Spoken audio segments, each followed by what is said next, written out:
Dr. Black will lead the Senate in prayer.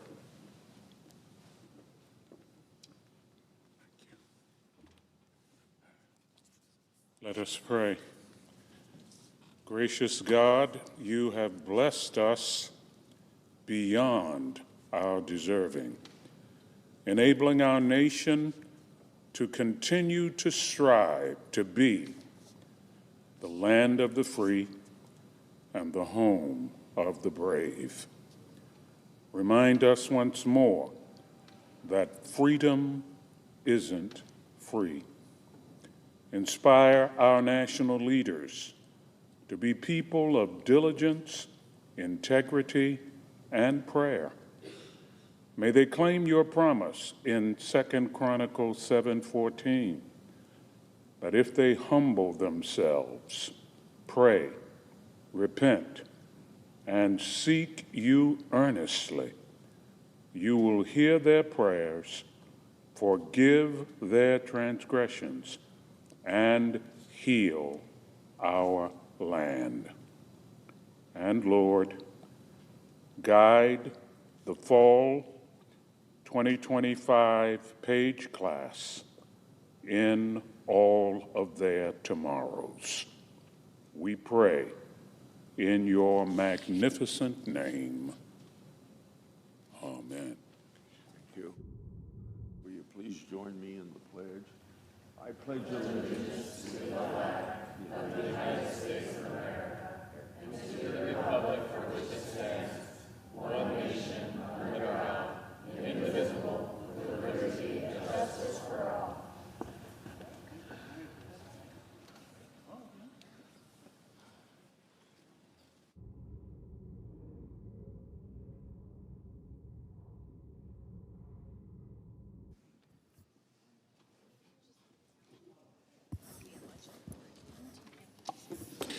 Under the previous order, leadership time is reserved. Morning business is closed. Under the previous order, the Senate will resume consideration of H.R. 6938, which the clerk will report.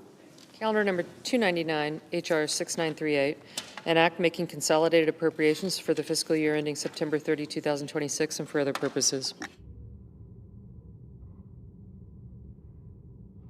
Mr. President, The good senator from Iowa. Medicaid is intended to provide health care for the most vulnerable, including disabled, elderly, and low-income women and children. Recently, the Department of Health and Human Services Inspector General published an audit that found millions of dollars were paid out from state Medicaid programs to managed care organizations for deceased enrollees. State Medicaid programs hire insurance companies in the form of a managed care organization to manage the claims and care of patients. States pay the insurance company a per member, per month fee. However, it's the responsibility of the state, each of the 50 states, to have an accurate enrollment list. You can probably figure out otherwise.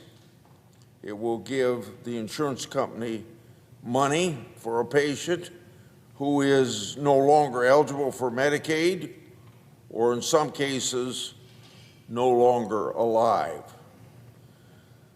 The Health and Human Services Inspector General found that since 2016, Medicaid agencies improperly paid $289 million for deceased enrollees. In the Inspector General's audit, the audit sampled 100 payments. Of those payments, 49% were improperly paid, or the dollars only clawed back after the Inspector General raised concerns to the respective states. The report found that Medicare agencies continue to pay for deceased enrollees because they didn't have access to death data, failed to check or use the data or didn't check the data often enough. The Working Families Tax Act, signed by President Trump on July the 4th, puts an end to this fraud, waste, and abuse in the Medicaid program. It establishes solutions to stop sending payments out for deceased enrollees and providers. I look forward to providing HHS implements this part of the law quickly and effectively so we don't read more Inspector General reports about this issue. I just mentioned the Working Families Tax Cuts law that the President signed on July the 4th. I think there's a lot of misunderstanding about that law, so I want to say something in addition to Medicaid waste of money. That is that tax law, the Working Families Tax Act, prevented a $4 7/10 trillion tax increase that would have automatically happened on December 31st when we go back to the old tax laws prior to 2017 tax bill. For Iowans, I've seen two different figures. One study showed that would have meant a $2,300 increase for families in Iowa if we had not stopped that tax increase. Another study showed that it saved Iowans $3,100. Either way, $2,000 or $3,000 is money that Iowans could not afford to pay in additional taxes. But this bill did not include just taxes. It's a very comprehensive piece of legislation that increased support for our family farmers. It has energy policy that has brought down gas prices tremendously since President Trump signed that bill. It has improvement in education programs. It has health issues in it, and it has law enforcement issues in it. And I'm not sure I have named all of the parts of the bill, but I hope people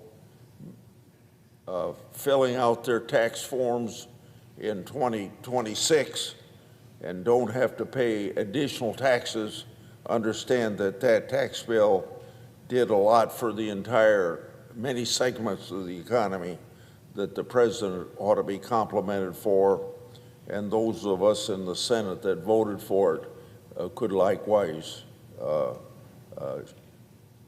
let them know that we were worried about the tax increase.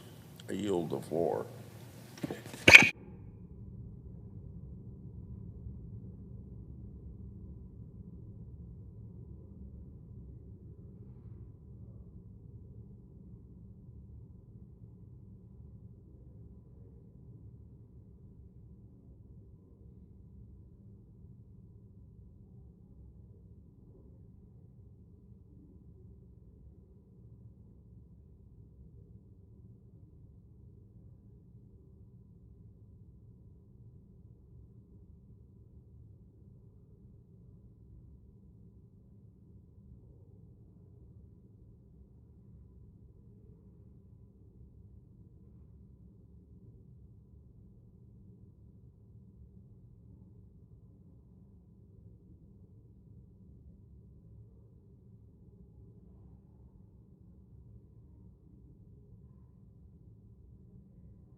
President.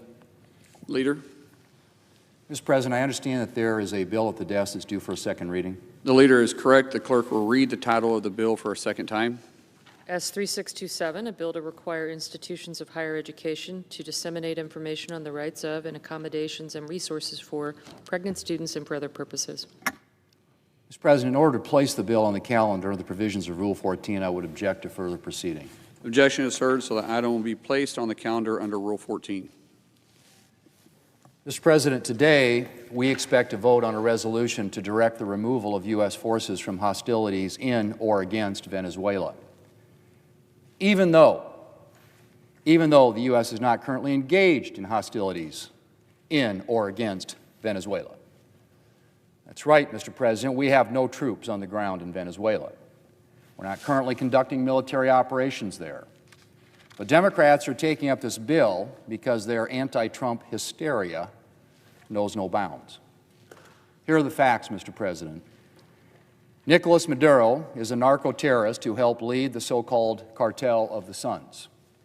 He advanced large-scale drug trafficking, armed an illegitimate militia, solicited arms for a terrorist organization, presided over unfree and unfair elections, targeted political opponents, and oversaw the killing of thousands, as a UN report outlined.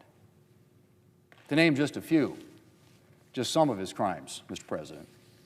The United States did not recognize him as the legitimate leader of Venezuela. Neither did the European Union. And he was a fugitive of the United States justice system. Back during the first Trump administration, Democrats were calling for the ouster of Maduro and for U.S. assistance in Venezuela, and were criticizing the president for not going far enough in opposing the Maduro regime. President Biden raised the reward for information leading to the arrest or conviction of Maduro to $25 million. But then President Trump directs an isolated special forces raid in support of a valid warrant to capture Maduro so that he can be tried for drug crimes, and Democrats are falling all over themselves to criticize the seizure and arrest of this international criminal. Talk about Trump derangement syndrome. It's funny, I don't remember Democrats trying to tie the president's hands when Democrat presidents took far more extensive military action that involved thousands of troops or airstrikes over weeks and months in Libya, Bosnia, Serbia, and Haiti. Most recently, in 2024, they locked arms and voted to turn a blind eye toward a months-long deployment of troops for President Biden's disastrous floating aid pier to Gaza, even while Biden's own Defense Department called it an active war zone, and the pier was fired upon twice. They said those troops were not engaged in hostilities and therefore not subject to the War Powers Resolution. And yet today they are claiming the opposite for a couple hundred troops who were in Venezuela for a matter of mere hours and who have already returned to their bases in the United States or on U.S. Navy ships in international waters. But with President Trump, Democrats are incapable of deciding on the merits. They reflexively oppose anything he does or says, even when it contradicts or is in tension with their own prior opinions. Whatever the outcome of this process, Mr. President, I trust that the Trump administration will continue to work to combat the terrible scourge of illegal drugs and to keep our nation and our communities safe. Mr. President, 2025 was a year of hard legislative work in the United States Senate. We passed once-in-a-generation legislation, the Working Families Tax Cuts Bill, which is currently putting more money in hardworking Americans' pockets. But we didn't just make the headlines legislatively. In addition to a packed legislative schedule, we considered and confirmed 417 civilian presidential nominations, more than were confirmed in the first year of President Trump's first term or President Biden's. And while 417 would be an impressive number all its own, it's particularly remarkable given the historic level of obstruction the president's nominees faced. I said historic, and I mean historic. When you look at this term, President Trump remains the only president on record, American history, not to have had a single nominee confirmed by unanimous consent or voice vote. Compare that to Presidents George H.W. Bush and Bill Clinton, who each had 98% of their civilian nominees confirmed by unanimous consent or voice vote in the first term of their presidencies. 98%. George W. Bush and Barack Obama each had 90%. And while Democrats substantially eroded this tradition of bipartisanship during President Trump's first term, both President Trump in his first term and President Biden each had more than half of their nominees confirmed by voice vote. So you can see, Mr. President, what I mean by historic obstruction. Now, Democrats, of course, attempted to justify themselves by claiming, in the words of the Democrat leader, that, quote, historically bad nominees deserve a historic level of scrutiny, end quote. The only problem with that argument, of course, Mr. President, is that a lot of these supposedly historically bad nominees received Democrat votes. So either Democrats were supporting historically bad nominees, or this wasn't about historically bad nominees at all, which of course it wasn't. The real reason Democrats were dragging out nominations for Assistant Administrator for the Office of Solid Waste and Director of the Office of Surface Mining Reclamation and Enforcement was nothing more than petty politics. Because as we see with Venezuela, and as we've seen with presidential nominations, Democrats are incapable of fairness or nuance when it comes to President Trump. They can't deal with the fact that he was elected president, and so they reflexively oppose anything he does or says, even when it's something they might otherwise support. The virulent partisanship Democrats have injected into our politics is deeply regrettable.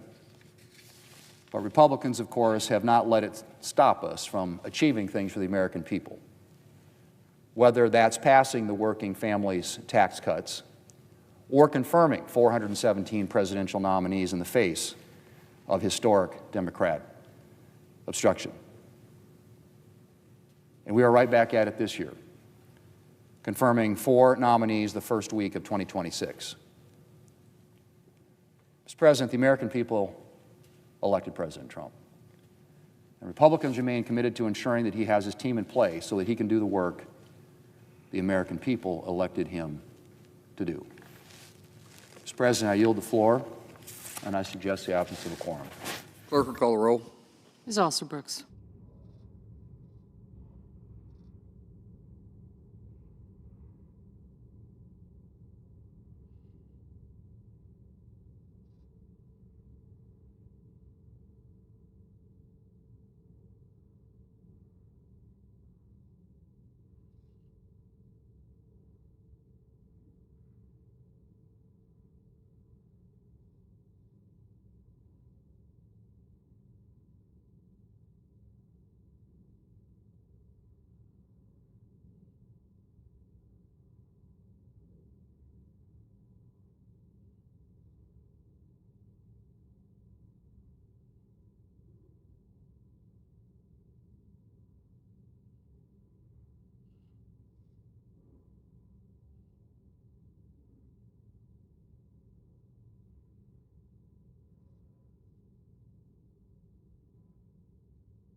Democrat leader. Ask unanimous consent. The dispensed with. Without objection.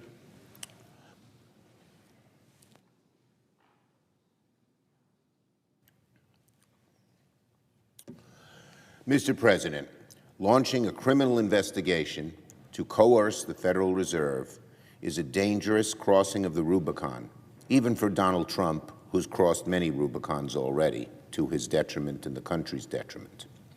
America's economic stability depends on impartial, stable monetary policy. Our central bank must always operate free of coercion, free of intimidation, and free from short-term political calculation. But what Donald Trump is doing is the magnification of monetary policy, one of the last places we should have any kind of MAGA influence. Anyone with 2 eyes and half a brain can see what this probe is, a brazen attempt to cannibalize the Fed's independence. It's monetary mob boss thuggery. And if you're an American worried about costs, housing costs, car loan costs, any interest rate costs, what Donald Trump's doing should alarm you. If you're worried about bringing your mortgage rate down, if you have a variable rate mortgage, if you want to keep the mortgage down, if you're a new home buyer and want a lower mortgage, Donald Trump's assault on the Fed should alarm you. Because when there's chaos in the Fed, interest rates go up. The banks and financial institutions, when they say chaos, they grab on tightly and say, we better not lower anything. We better keep things high because we're not exactly sure what's going to happen. Because when there's chaos in the Fed, there's chaos across the economy and rates go up. That's what financial institutions do in the current times of uncertainty. They ratchet rates up to avoid a pitfall of some kind of downward decline that chaos often brings. It becomes more expensive for people to borrow. It makes it harder to own a home. It makes it harder to build more homes. It raises car payments, credit card payments, raises the price of almost anything. So if Donald Trump is serious about bringing costs down, about fighting inflation, about showing the American people he cares about them, the last thing he needs to be doing is launching criminal investigations against members of the Federal Reserve Board. Congress should not, cannot be silent in the face of such naked political attacks. Now, Republicans are whispering in the hallways to one another that they're troubled about what the DOJ is doing against the Federal Reserve. But actions speak louder than words. It's not enough for Republicans to whisper their worry. Senate Republicans should act like they're in the majority and use their oversight powers to bring the DOJ to heel. We must bring Department of Justice officials here to the Senate to testify in committee under oath and answer for their reckless conduct. We must hold the line against any Federal Reserve nominee from Donald Trump, so long as this dark cloud hangs over the Fed. If Senate Republicans are truly worried about the Fed's independence, if they're worried about what chaos at the Fed means for rising housing costs, rising borrowing costs, rising inflation, then they ought to conduct some oversight. Otherwise, their concerns are little more than hot air.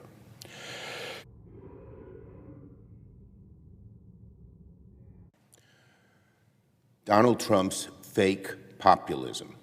Yesterday in Michigan, Donald Trump once again tried to gaslight the American people about the affordability crisis in another rambling speech meant to prove he cares about the struggles of ordinary Americans. He mocked the word affordability once again. He called it a fake. Maybe to Donald Trump, affordability is a fake because he's a billionaire.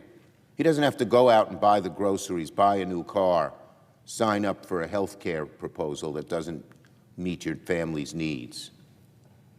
Donald Trump doesn't need to do those things. He doesn't have to worry. But tell that to a teacher, to a truck driver, to a bartender, to a nurse, that affordability is a fake. Tell it to anyone who actually has to work for a living. Affordability isn't a fake, it's a very real nightmare. And I'm sure last night, probably tens of millions of families gathered to decide which bills they could afford to pay and which bills they couldn't for necessities that they need. Like many presidents before him, Donald Trump is falling into a classic trap. When times are tough, he ignores reality and tries to convince people that everything's actually going great. This has never worked, and it's not going to work now. A year ago, Donald Trump stormed into office on the promise to lower costs, to fight for ordinary Americans, to unrig a rigged system. He ran, in other words, as a populist who promised to drain the swamp and end inflation. But Donald Trump is not a populist, he's a posturer. He throws out these populist ideas to try and persuade people he's on their side, but he never does anything to get them done. He never lifts a finger or a phone. And the American people see that he talks a good game, but never does anything to accomplish what he wants to do when it comes to lowering their costs. And the situation of the American people only gets worse. To Donald Trump, you're posturing. You're throwing out these ideas that the people like and then doing nothing to actually make them happen. Ain't going to work, Donald Trump. Your posturing ain't going to work when it comes to costs, when it comes to populism. You have to solve the problem. And what is Donald Trump doing now? He's throwing spaghetti at the wall. He throws a slew of half-baked proposals that are thin on substance. He throws those out in a desperate attempt to show Americans he cares about rising costs. In the last week, he's talked about housing, credit cards, the price of beef trade, and done nothing on any of them, and costs keep rising. The American people don't want a bunch of words that have nothing of substance behind them. They don't want pandering. They don't want posturing. They want Donald Trump to take action. And this is precisely Donald Trump's Achilles heel when it comes to costs and so much else. He talks about a lot of things that may sound nice, but never follows through, never delivers on any of his promises. Whether it's costs or Epstein or ending forever wars, the pattern's the same. Donald Trump talks about credit cards one day, food prices the next, housing the day after, but never actually follows through by getting his Republican colleagues to act. So here's the reality for you, Donald Trump. It's not enough for you, Donald Trump, to just talk about a bunch of ideas to lower costs. You need to get your Republican colleagues to actually pass legislation, much of which we Democrats have stood for a long time. Otherwise, what Trump's doing is not populism, it's simply posturing. Actions speak louder than words. If Donald Trump is to get serious about costs, he needs to put in the work to get Republicans to pass legislation that actually will lower costs for America. Finally, on ACA legislation. When it comes to lowering costs, Americans don't want nice-sounding statements, they want action. Today, the Senate has a chance to take action to lower the cost of health care. In a few hours, I'll come to the floor to seek unanimous consent, to seek unanimous passage of legislation passed by the House last week to extend ACA premium tax credits for 3 years. Senate Democrats unanimously supported extending these credits last year. Some Republicans even joined us, but Leader Thune led the way to block this legislation, and it ensured that people's premiums are now skyrocketing. Well, we have another chance to deliver relief for the American people, Republicans, by passing the same bill the House approved last week with bipartisan support. Time's of the essence. New York Times reported that nearly 1.5 million Americans already have lost coverage. Americans are in the middle of a health care emergency, all because the tax credits are not being extended. The best, quickest, simplest thing Congress can do to lower premiums is to pass a clean restoration of the credits that expired last year. So to my Republican colleagues, do not block this legislation. Do not get in the way. The American people demand relief, and today you have a chance to deliver it. I yield the floor.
Republican Whip.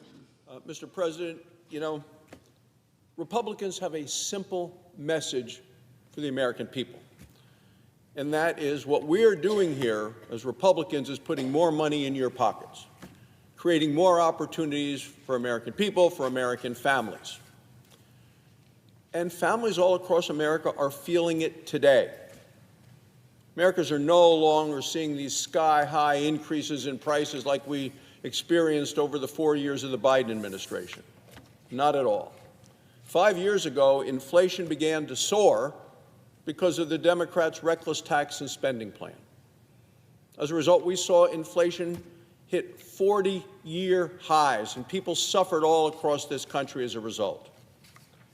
Well, over the last year, Republicans, now with President Trump and a Republican House and a Republican Senate, have eliminated billions of dollars of wasteful Washington spending.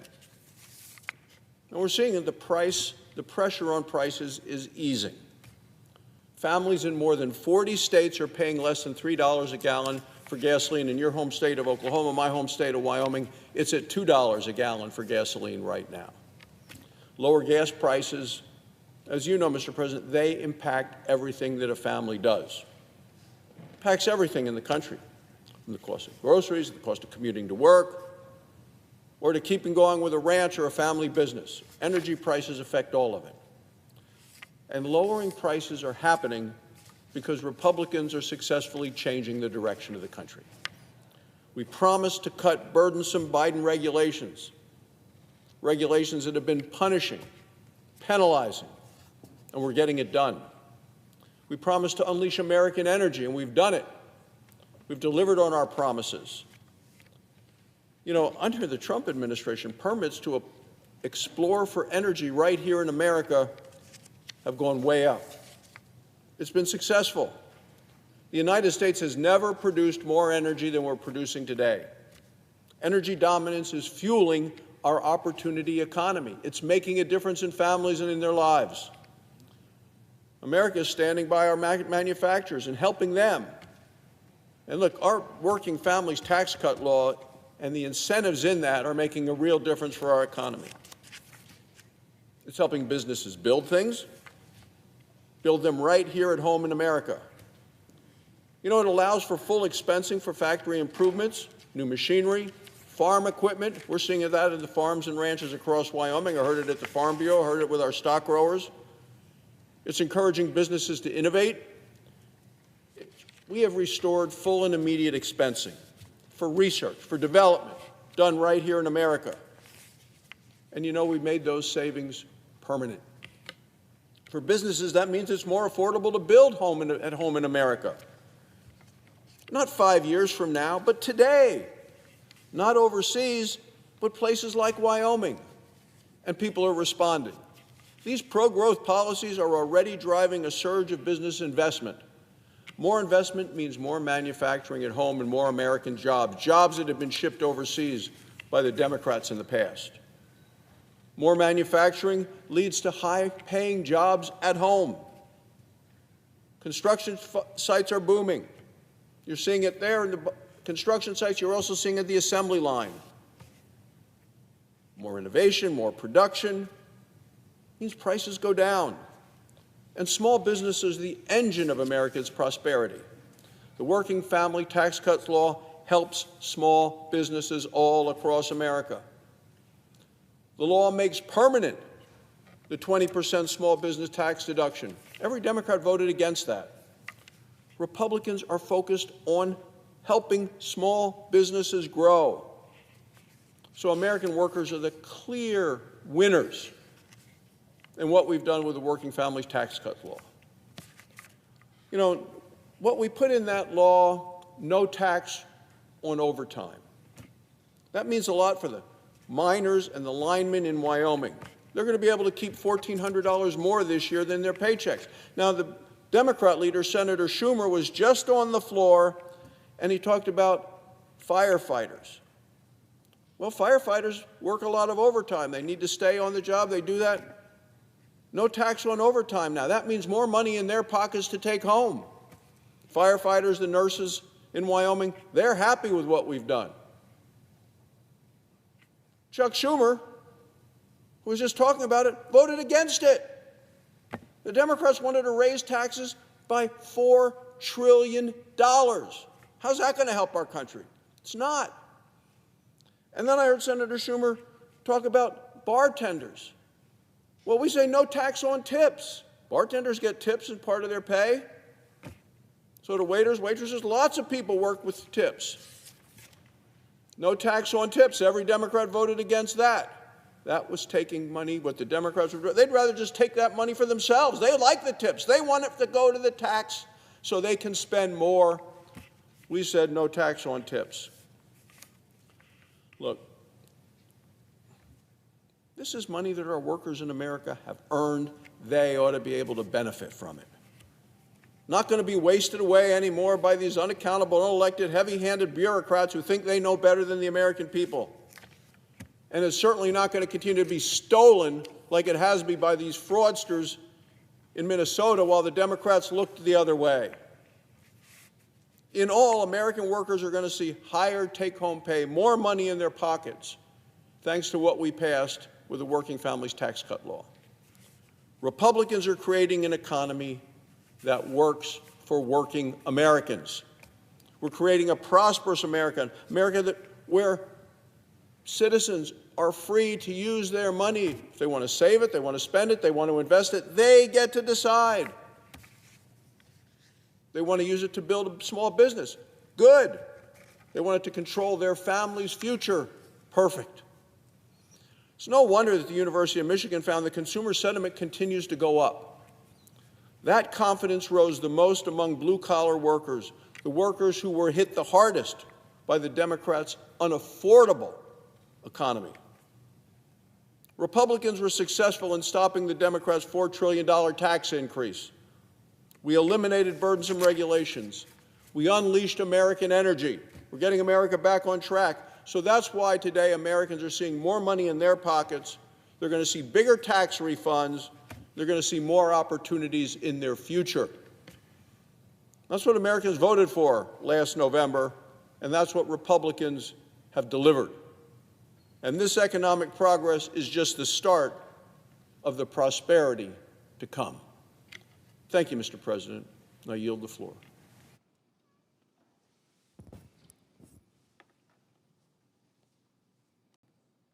Mr. President.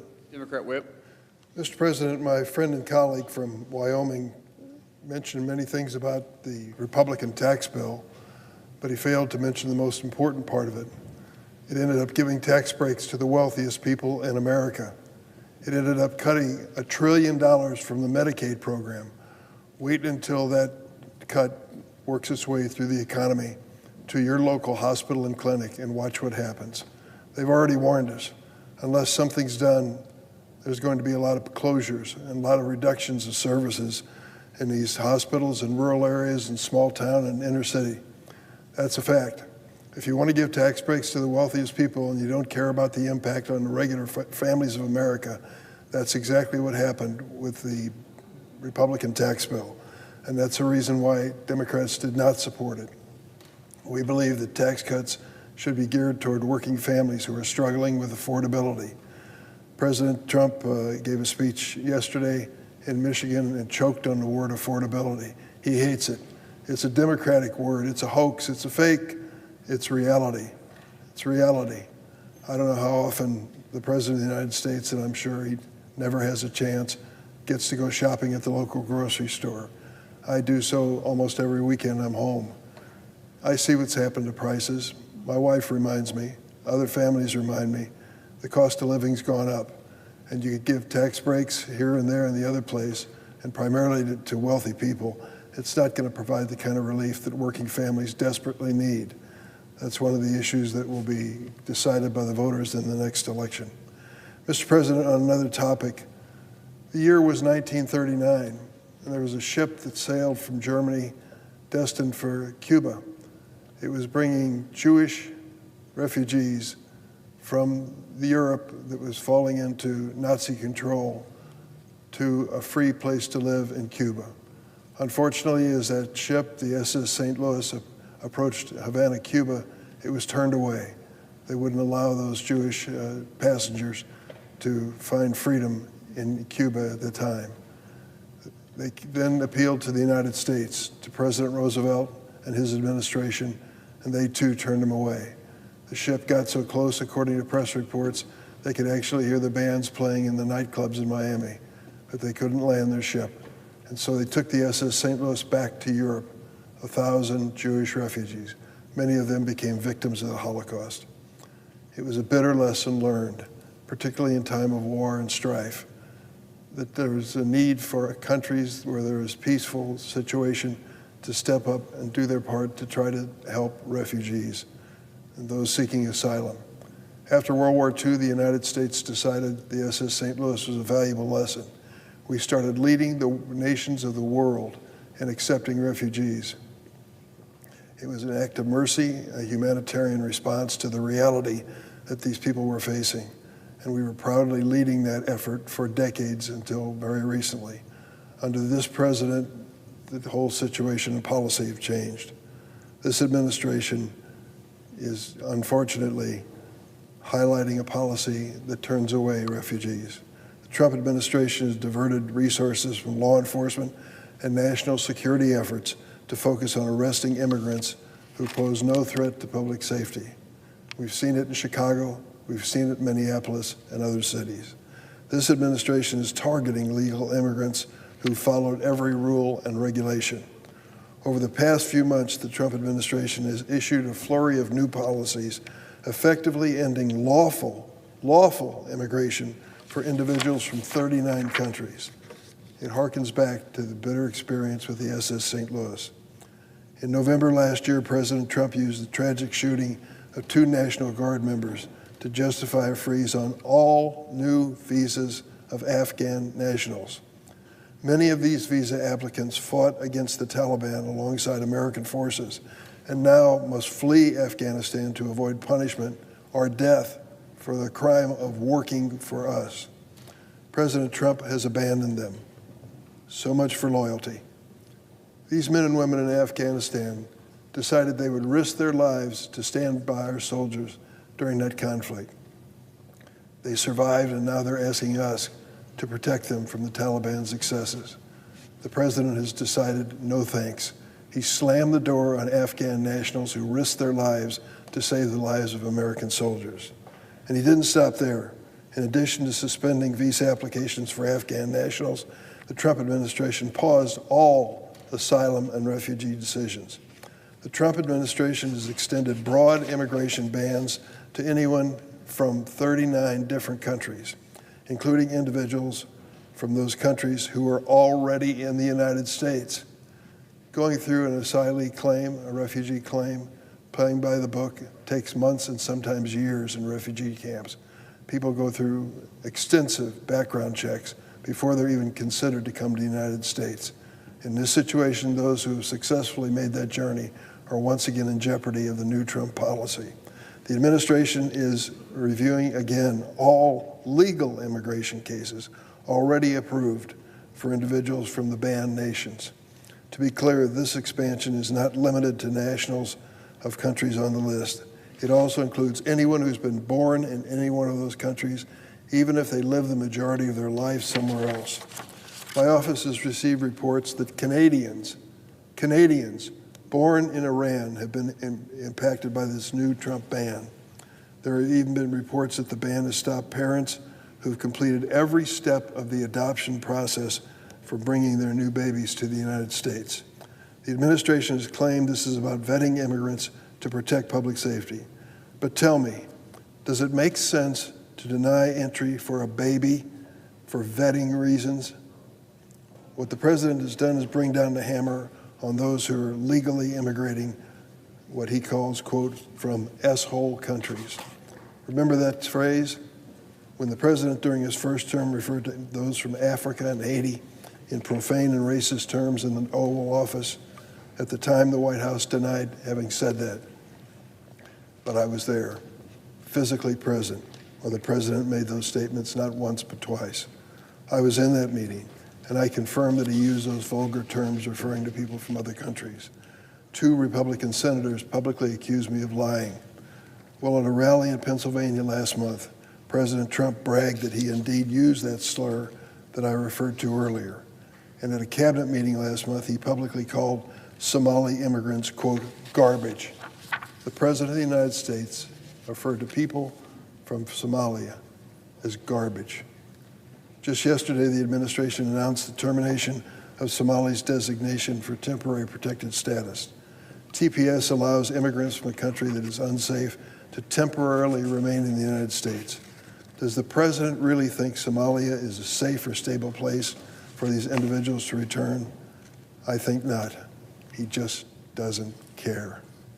These racist comments and policies have confirmed what we've known all along. The President has a deep-seated animus for immigrants who are not white. Throughout this past year, he has harnessed tragedies to justify his anti-immigrant crusade. First with the National Guard shootings and now with Minneapolis fraud allegations. We've heard it here on the floor of the Senate day after day. Last Friday, in the midst of federal immigration agents' assault on Minneapolis, the Department of Homeland Security began arresting recently arrived refugees in Minnesota. These refugees have already gone through intensive vetting, sometimes for years, before they've been allowed to come to the United States. They followed our laws. They came here, quote, in the right way. Now their lives will be turned upside down again to serve the President's political agenda. The fraud in Minnesota is serious and warrants continuing the investigation. But punishing thousands of refugees because of crimes they had nothing to do with is just plain wrong and inhuman. The Trump administration has tried to politicize this fraud investigation, but the first prosecutions for this fraud began in 2022 during the previous Biden administration. The administration says their immigration policies are intended to protect America. I'm calling their bluff. What have they done instead is to effectively halt legal immigration from a long list of countries, all of which have majority non-white populations. This was their real intention all along. Already the lives of people in our immigration system, particularly people of color, have been unfairly upended. Immigrants have seen their long-scheduled green card interviews canceled. Naturalization candidates have been pulled from their scheduled citizenship ceremonies. I know this to be true because it happened to my constituents who've reached out to our office. They are rightfully upset that the administration has stopped them as individuals after already approving them for citizenship. They can't take the oath of allegiance to our country, and they don't know where this process is going to end. My mother was a naturalized citizen to the United States. I keep her certificate framed in my office in the United States Capitol. Those who are willing to take the oath of allegiance to our country have become some of our most loyal citizens. My mom was one of them. We cannot abandon them. We must not allow America to turn its back on immigrants who followed every rule and make America stronger. It would be an affront to the Constitution and a retreat from our values and heritage as a nation of immigrants. Mr. President, this is an awful situation where helpless people are being exploited for political reasons. It is time for both political parties to step aside from the campaign for a moment and speak to the values that makes America a better country than most. I'm proud to be part of this country, but we are a nation of immigrants and should never forget it. I yield the floor.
Senator from Michigan. Mr. President, I am once again asking my colleagues to do the right thing and to unanimously agree to repeal a provision that was included in the government funding legislation in November. You will recall that the funding bill included a provision that many senators were simply not made aware of. Came in at the last minute. It set up a special payday of $500,000 paid for by the taxpayers for a select group of 8 senators. Mr. President, that policy is simply wrong. And it goes against everything that we're supposed to be doing as elected representatives to make life better for the people who live in our states and in the country. We've all heard a lot of excuses trying to justify why a handful of senators deserves a big financial windfall. But let me remind you why they are wrong. This all began when President Trump and his political allies cooked up a scheme to try to overturn the results of the 2020 presidential election, all so he could stay in power. You will remember that he lost the election, but instead of respecting our nation's nearly 250-year history of peaceful transfers of power, President Trump and his allies launched a pressure campaign to try and install slates of fake electors to overturn the election results in several key states. And while senators were here in this chamber pushing back on those false efforts, President Trump instigated a riot, urged his supporters to come here and try to stop Congress from carrying out our sworn democratic responsibilities. We just observed the 5th anniversary of that attack last week, where so many members came to the floor, I was here, came to the floor and shared their memories of the horror and violence of that day. Those actions, led by President Trump and his allies, were criminal, simply criminal. And those crimes were exactly what the Department of Justice was investigating when subpoenas were issued for certain phone call logs. These logs weren't being targeted for political reasons. They were part of a legitimate and serious investigation into criminal activity. The Justice Department followed standard legal practice in seeking those phone logs. This should be just common sense.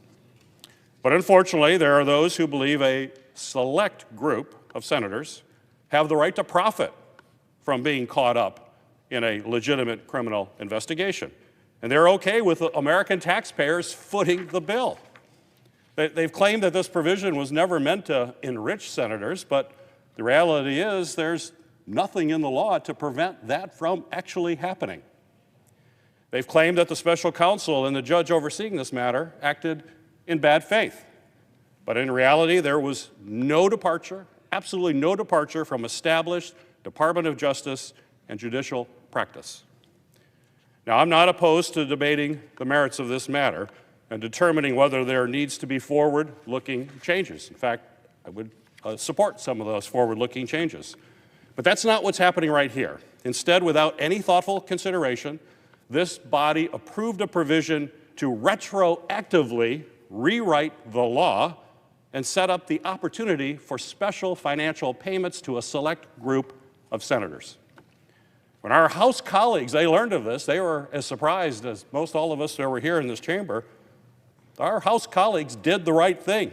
They quickly and unanimously, that's right, the House unanimously, that doesn't happen a whole lot, the House unanimously, 426-0, passed a bipartisan bill to repeal this provision because they knew it was wrong.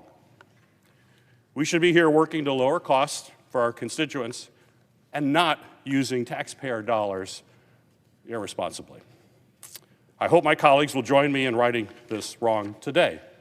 And so, Mr. President, I ask unanimous consent that the Senate proceed to the immediate consideration of H.R. 6019, which was received from the House and is at the desk. Further, I ask unanimous consent that the bill be considered read a third time and passed, and the motion to reconsider be considered made and laid upon the table. Is there objection? Yes, I object. Send them South Carolina. Objection is Reserving heard. the right to object. As a matter of fact, I've been here a while. I can't think of a time that I feel the need to object. You're entitled to your opinion of me. How do you get in this group of 8 people? Jack Smith went after my phone records. I'm the chairman of the Judiciary Committee.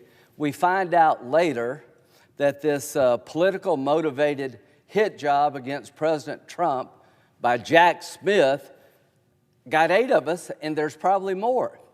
What did I do to deserve this, Senator? I'll just tell you. I don't know where you were at January 6th. I was here. I was probably the leading voice on this side of the aisle to say the election is over. Biden won, Trump lost. But you keep talking about Trump, because if there's a case of Trump derangement syndrome, I think it's spread throughout the building. I didn't riot. I didn't give cover to the idea that the election was stolen. Quite the opposite. What was my big offense? Being a friend of Trump. Now, what are you trying to do here?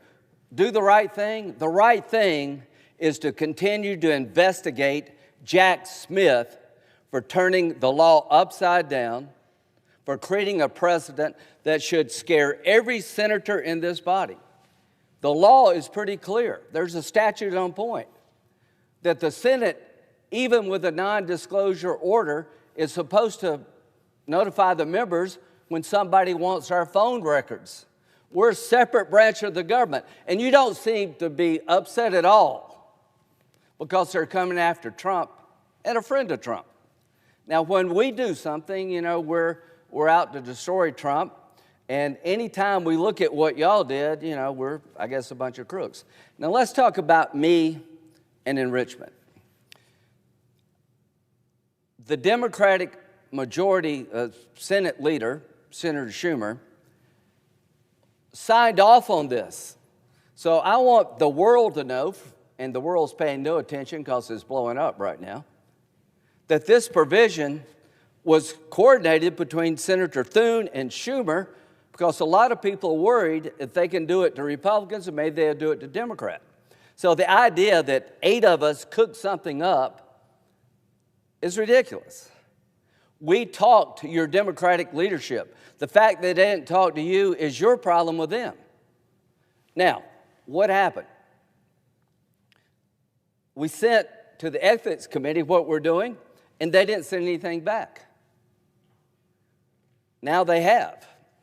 So the bottom line is, Mr. President, this provision was a result of we're not going to take it anymore.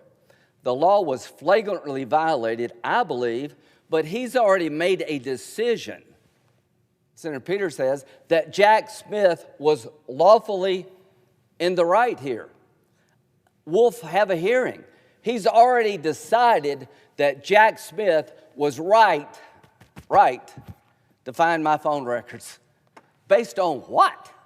Being a friend of Trump?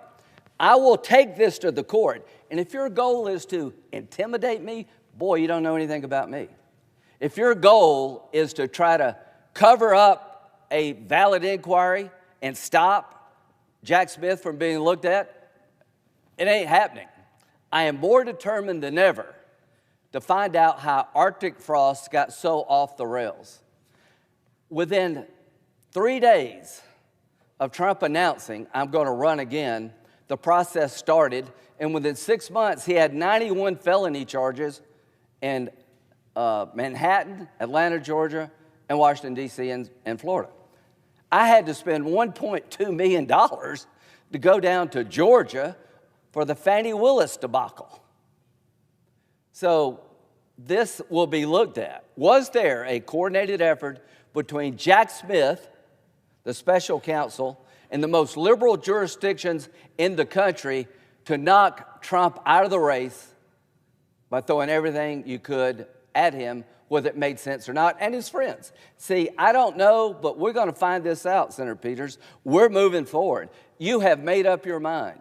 If it were up to you, we would not be looking at Jack Smith. You made a mistake there, by defending somebody where you have no idea actually what they did. So I think I pretty well know where you're coming from. So I object. I object because we did it in coordination with Democrats. I object because we let the Ethics Committee know. The House did it quickly. There's provisions in this bill from the House that his amendment would strip out. A notification requirement. Every member should want to be notified if anybody in the government, executive branch, is looking at your phone records. This provision would strip that out. A private cause of action would strip it out. I live in America. We all live in America. If you cannot hold your government accountable for violating your rights or potentially violating your rights, you have a very dangerous government. I am no better than anybody else, but I'm certainly hell's no worse than anybody else. So I want to know why the government issued a subpoena saying, made a subpoena request that if you tell me about what's going on here, that I'm likely to taint the witnesses and act irresponsible. What have I ever done as a senator to make you think that's me? There was no factual foundation that I would do anything illegal if you told me. I did nothing illegal except be Trump's friend, apparently. I inquired as to whether or not I should vote to certify the election on January 6th, and I did. I did not know this happened, but if it can happen to me, my colleagues over there, it can happen to you. So this unanimous consent request would strip the notification out. It would strip the private cause of action out. I think that's the wrong signal to send to a government out of control. The private cause of action. The $500,000 is trying to deter people from doing this again. The bottom line is the private cause of action needs to stay so that if anybody else in the future gets hurt like this, a private citizen, there are a bunch of groups out there, Mr. President, all conservative, who had their phone records looked at too. And we're not going to give up, no matter what Senator Peters says. We're going to look at it. Turning Point USA, there's a lot of shenanigans going on out there with Jack Smith, and we're going to look at it, whether you want us to or not. And I hope they can sue. But as to me, I'm a senator.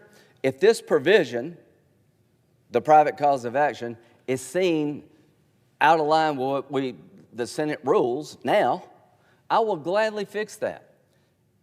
And you're off base if you think I'm doing this for $1 million. I'm going to sue for much more than that, not just to try to make my life whole, to make people pay for trying to forget my phone records, for God's sakes. That will be in court. I'll have to prove that. So I'll make sure, and I'll have it just in a minute, a provision to change the law so that there's no doubt that I and the 8 others, we won't get a benefit from the $500,000. It won't be personal, but we do want to proceed with our case. And I want other people to proceed with their case. So if we do this right now, Turning Point USA, a bunch of other groups would not have a private cause of action. I want to preserve that private cause of action for a lot of other people who are not senators. As to me, I don't know what you're implying that I did something to benefit me in the dark of night. Yeah, I remember that, but life goes on. So I object. I object to what you're doing. I object to the fact that you think Jack Smith was legal when you have no idea what he did. I object. The objection is heard. Senator from South Carolina. Where's my amendment at? Okay. Therefore, I ask unanimous consent that the consent be modified to include adoption of my substitute amendment, which is at the desk. Is there objection to the modification? Mr. President, reserving the right to object. Senator from Michigan. reserving the right to object, but I want to say that I greatly appreciate Senator Graham's proposal that he has just put forward just now. We have received this last night, but I think it gets to the most critical issue here, which is the retroactive rewarding or awarding of $500,000 per violation of damages to a handful of senators. I think that I very much appreciate Senator Graham for doing that. But I don't believe that it gets to the full bipartisan, bicameral solution that we need. And Senator Graham, I'm sympathetic to the arguments you made here. I can rebut some of them, but I don't want to get into that debate right now, back and forth to do it. But I understand where you're coming from on a lot of those issues. But I think there are other concerns in this statute that was enacted in November that need to be addressed, including some potential for abuse for the target of a criminal investigation provision that's in the statute that remains retroactive. That could create a lot of problems for senators here on the floor, to Senator Graham's point. Certainly dealing with the damages provision, as my colleague proposes in this proposal that he put forward just now, is a significant part of the solution, but it's not the whole solution. So Senator Graham, I just hope that this could be a very positive starting point. Thank you for making this offer here today. I would ask that we could get together, try to find some common ground here to make sure that some of the concerns that you have are addressed, because I think those are reasonable. The part that you're pulling out, which I think is unreasonable, and I appreciate you now agree that that too is unreasonable. But let's have an honest, frank discussion about the rest, because certainly the points you raise are ones that I want to have the opportunity to talk about, and I understand where you're coming from, and I think we can find a solution that will work for this body and for the American people. With that, I object. Mr. President. Objection is heard. Senators are reminded they're to address each other through the chair. Okay, sorry about that. Senator from South Carolina. Yeah. So, objections heard. Here's what the Ethics Committee said about my proposal, my modification, and that the amendment cures the Senate 37.4 issue previously identified in letter sent to you. So I asked the Ethics Committee, will this amendment cure any concerns that people have about this provision regarding me or any other senator? It does. So if that's what you want to do, I think we fixed it. However, with all due respect to my colleague, I'm never going to agree to drop the notification requirement. I've had a ton of House members say, please don't do that. All of us here should want to be notified if some executive branch is looking at our phone records. So that would be terrible. The private cause of action goes away. I'm never going to agree to drop that. Why? There are a bunch of people caught up in Jack Smith that are not senators, that may have a cause of action, and they deserve their day in court. As to my cause of action under the statute, I'm going to pursue it, but in a way that's compliant with the Senate rules. And I just want to put everybody on notice. This statute is just one avenue to find out what happened. There'll be other. I'll go to the phone company. I'll sue Jack Smith's Biden's DOJ. That's where I'm headed. But I'll do it in a fashion consistent with the rules of the Senate. But I'm not going to drop the private right of action because there are a bunch of people out there other than me. I think the notification requirement, given the environment in which we're all living in, whether you're Republican or Democrat, I think we need to be notified if the executive branch is maybe doing something they shouldn't do. So I look forward to working with you. I appreciate we end this thing the way we've ended it. And I will be pursuing my legal rights consistent with the ethics of the Senate. And maybe we can work something out. But Senator Peters, we live in pretty dangerous times now, and I can see it going bad on our side, your side.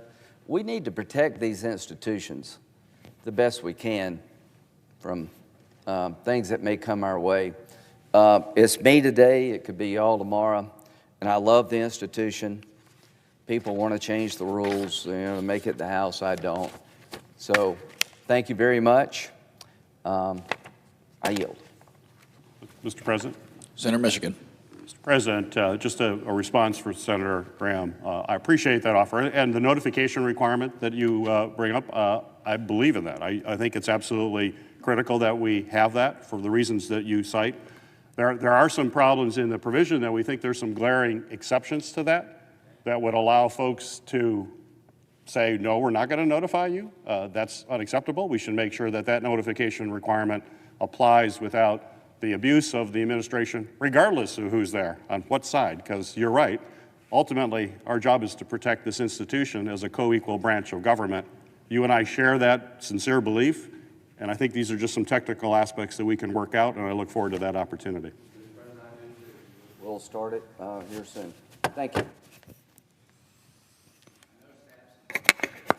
Clerk will call the roll. Ms. Alsobrooks.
Senator of Kansas.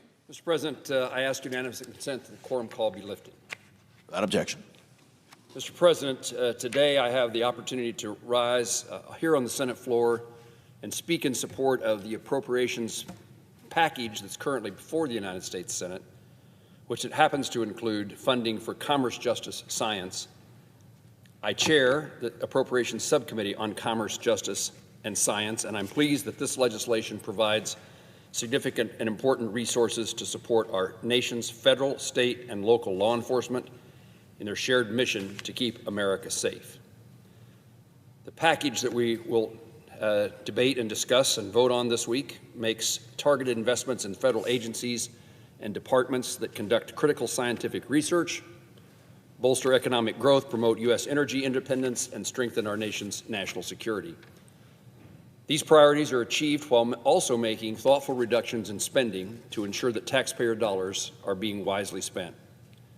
Many rural and local law enforcement agencies continue to face resources and equipment gaps that limit their ability to respond effectively and keep their communities safe, and the FY26 CJS appropriation bill addresses these needs by investing in crime-fighting technology and equipment for sheriff's offices and police departments in Kansas and across the country. The legislation also equips the Drug Enforcement Agency and the FBI with resources necessary to dismantle drug trafficking networks that have gained, unfortunately, a stronghold and a foothold in the United States and combat fentanyl crisis that continues to claim way too many lives of Americans. This bill contains funding for the national security and counterintelligence missions that counter foreign threats and protect U.S. interests. By investing in the Office of the United States Trade Representative, this bill strengthens its capacity to enforce trade agreements and expand markets so that American producers, my farmers in Kansas back home, and manufacturers in my state can compete and sell their goods around the world. Finally, this bill invests in our nation's science agencies, NASA, NOAA, the National Science Foundation, to advance U.S. leadership in scientific discovery and space exploration. At NASA, it bolsters American leadership in human spaceflight, space science, and aeronautics at a very critical moment. This week, in fact, NASA is rolling out Artemis II, the next consequential step towards sending astronauts around the moon for the first time in more than 50 years. That mission and future missions depend upon a strong U.S. aerospace industrial base made up of engineers, machinists, suppliers, and researchers. This bill makes certain that America remains on course to lead in space and does not cede ground to our competitors. Through NSF, the bill prioritizes critical research and advanced manufacturing and bolsters the private sector innovation, strengthens university industry partnerships, and trains the next generation of scientists and engineers right here at home. Investments that are essential to our long-term economic growth, to our national competitiveness, and to our national security. At NOAA, this legislation bolsters critical weather monitoring services, increases resources for life-saving functions of the National Weather Service, and makes certain that the National Weather Service offices are staffed 24/7 to provide reliable forecasts to help keep America safe. As a senior appropriator, I have long advocated for Congress to return to regular order in the appropriations process, debating, amending, and passing 12 separate appropriation bills that fund the federal government. I continue to be an advocate for that.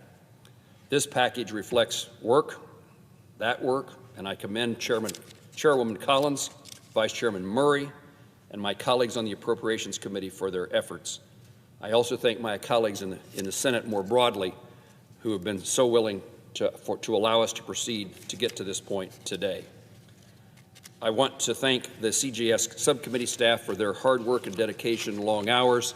A lot of work has gone on throughout the year, but especially challenging time constraints within the last few weeks. This package would not be possible without those staff members. I thank my staff, Kevin Wheeler, Brian Danner, and Rachel Taylor. I also thank as well the minority staff, Jessica Berry, Blaise Sheridan, Lindsay Erickson, and TJ Loudermilk.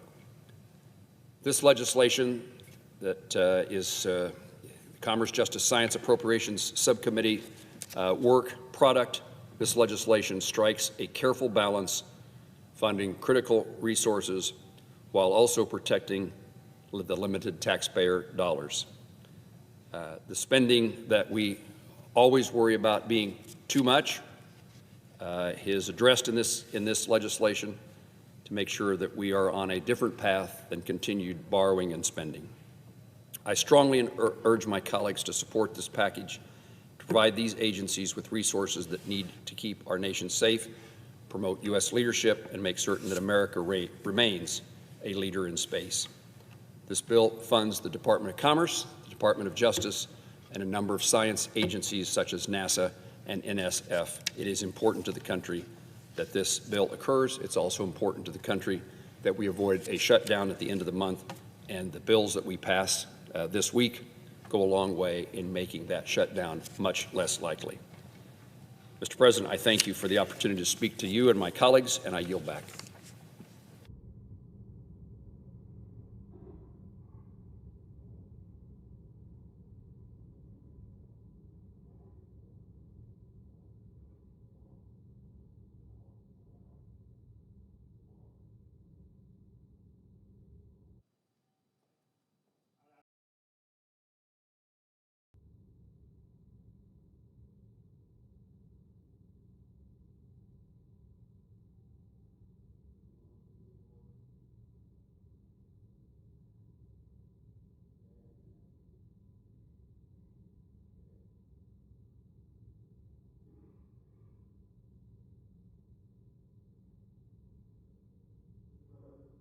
Senator Kansas. Of a quorum. Clerk will call the roll. Ms. Alsobrooks.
Senator of Texas.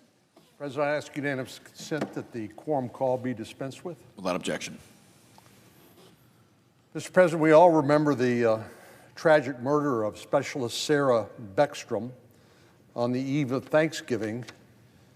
She was, as we all will recall, one of the National Guard service members working here in the District of Columbia. We're continuing to pray for the recovery of Staff Sergeant Andrew Wolf, who was injured in the shooting, but of course, Specialist Beckstrom lost her life. The news cycle moves very quickly, and it seems like while something happens today, tomorrow it's something new, but it's important that we not allow the mistakes that were made by the Biden administration when it came to vetting Afghan nationals to be forgotten. We cannot ignore the reality that Sarah Beckstrom was another victim, an unnecessary victim, of President Biden's careless immigration policies. The man who committed this heinous act was an Afghan national whom President Biden allowed to enter the country after our disastrous withdrawal from Afghanistan. And unfortunately, it's too late to bring Sarah's life back, but her death should not be meaningless, relegated to headlines with no action. It's not too late to look back on the flawed decisions that allowed her killer to enter the United States in order to correct these mistakes and to prevent future harm. Furthermore, this crime at the hands of an Afghan national parolee was not a one-off occurrence. The following week, another parolee, and by that I will define that further, but this is not pursuant to any law actually passed by Congress, like the Special Immigrant Visa Program. This was done outside of that program with even less protections and less vetting. But the following week after Thanksgiving, another parolee nearly committed a terrorist attack in Fort Worth, Texas. But thanks to federal and local law enforcement, they were able to apprehend him and to prevent him from carrying out that attack. I'm grateful to the Department of Justice, including the FBI and our state and local law enforcement officials who prevented this attack from happening. But the fact that the perpetrator is here in the United States in the first place underscores yet again the failure to vet the individuals who came into this country via Biden administration parole. The repeated incidents, and there are many more, committed or attempted by Afghan nationals, demonstrate that something has gone terribly wrong with the way the government has been vetting or failing to vet aliens who've entered the country. And I believe that these questions deserve answers. For that reason, I'm chairing a Judiciary Committee, subcommittee this afternoon alongside of our colleague, Senator Hawley from Missouri, entitled Biden's Afghan Parole Program, a Trojan Horse with Flawed Vetting and Deadly Consequences. At this hearing, we'll carefully examine the policies implemented or those failed to be implemented by the Biden administration that led to these tragic events, particularly the flaws in President Biden's mass immigration parole programs that were not just limited to Afghan nationals. As I said, parole is a unique term under immigration law, but it's worth revisiting exactly how this happened. Because again, this happened not because of any program passed by the Congress, but unilaterally by President Biden. Under U.S. immigration law, parole, in layman's term, is kind of like an easy pass, like speeding through a toll booth. The U.S. Immigration Service defines parole as, quote, the discretionary decision that allows inadmissible aliens who are not admitted to the United States to be physically present in the United States. It's sort of like a permission slip. Parole is an authority that allows the Department of Homeland Security Secretary to waive people into the country who otherwise would not be allowed in. Under Operation Allies Welcome, President Biden extended this immigration easy pass to hundreds of thousands of aliens who weren't eligible to come to the United States. This discretionary authority was only supposed to be used on a case-by-case basis.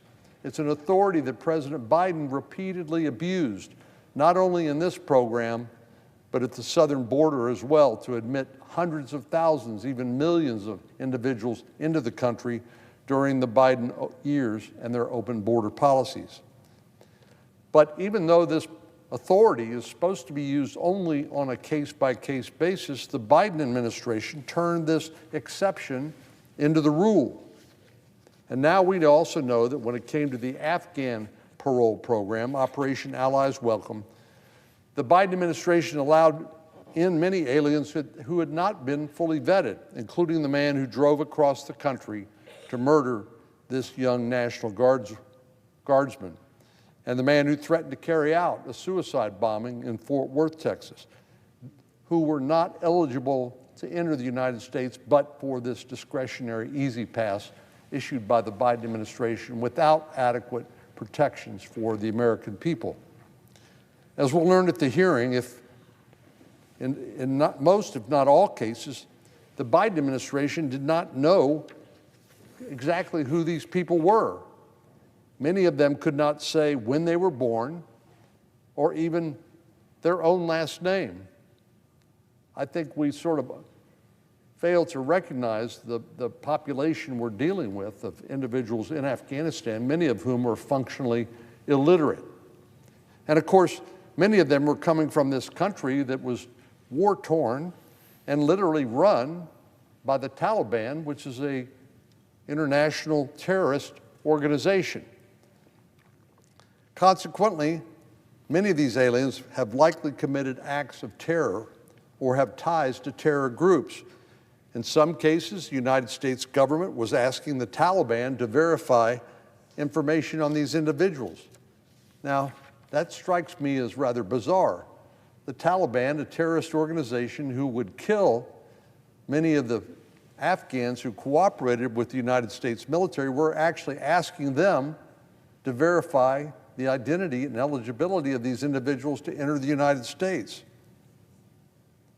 But in any event, the Taliban is hardly a reliable source of information.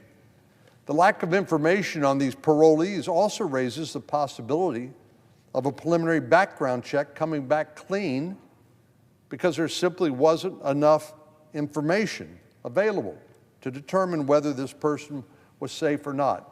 Essentially, the policy of the Biden administration was the default was come on into the country in the absence of derogatory information. But the fact of the matter is, in war-torn Afghanistan, now run by a terrorist organization where you have literally functionally illiterate individuals, the absence of derogatory information is not any proof that these individuals could safely be allowed into the United States. So the default was let them in, even in the absence of any information whatsoever. At today's hearing, we'll learn more about this and other problems with the Biden administration's mass parole of Afghan nationals into the United States. And once again, let me just reiterate that tens of thousands, hundreds of thousands, even millions of individuals were admitted into the United States due to President Biden's open border policies using the same claimed discretionary authority, which should be used only on a case-by-case basis. But the Biden administration opened his arms and allowed hundreds of thousands of individuals, indeed more likely a million or more individuals, to come in on a parole program. So the Afghan parole program was simply a subset of the larger policy of the Biden administration to welcome foreign nationals with open arms into our country without us knowing enough about them to know whether they would be a threat to public safety. We'll hear from two panels of experts who will help shine a light on the missteps of the Biden administration. Our first panel will include Mr. Craig Adelman, Deputy Inspector General for the Department of Homeland Security, Michael Rourke, Deputy Inspector General at the Department of Defense, and Mr. Aaron Baker from the Office of the Inspector General at the Department of State. We have a second panel where we'll hear from researchers and other policy experts who will speak to the nuances of the vetting or the lack of vetting that the Afghan parolees underwent. While it's important to treat our friends and allies with proper consideration, assuming that they are not a threat to the American people, if we want the cooperation of other foreign nationals in the future and some of our conflicts, the bottom line is the non-negotiable demand has to be the American people being able to sleep safe at night, knowing they are safe from criminal aliens and terrorist sympathizers. That's the non-negotiable bottom line. They deserve to know, we all deserve to know, what actions the Biden administration took or did not take that risked their safety. At this afternoon's hearing, we'll give the American people the answers, or at least begin to give them the answers that they and we deserve. Mr. President, I yield the floor, and I would note the absence of a quorum. Clerk will call the roll. Ms. Alsop-Brooks.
Mr. President, I ask unanimous consent that the quorum. Oh, Mr. President.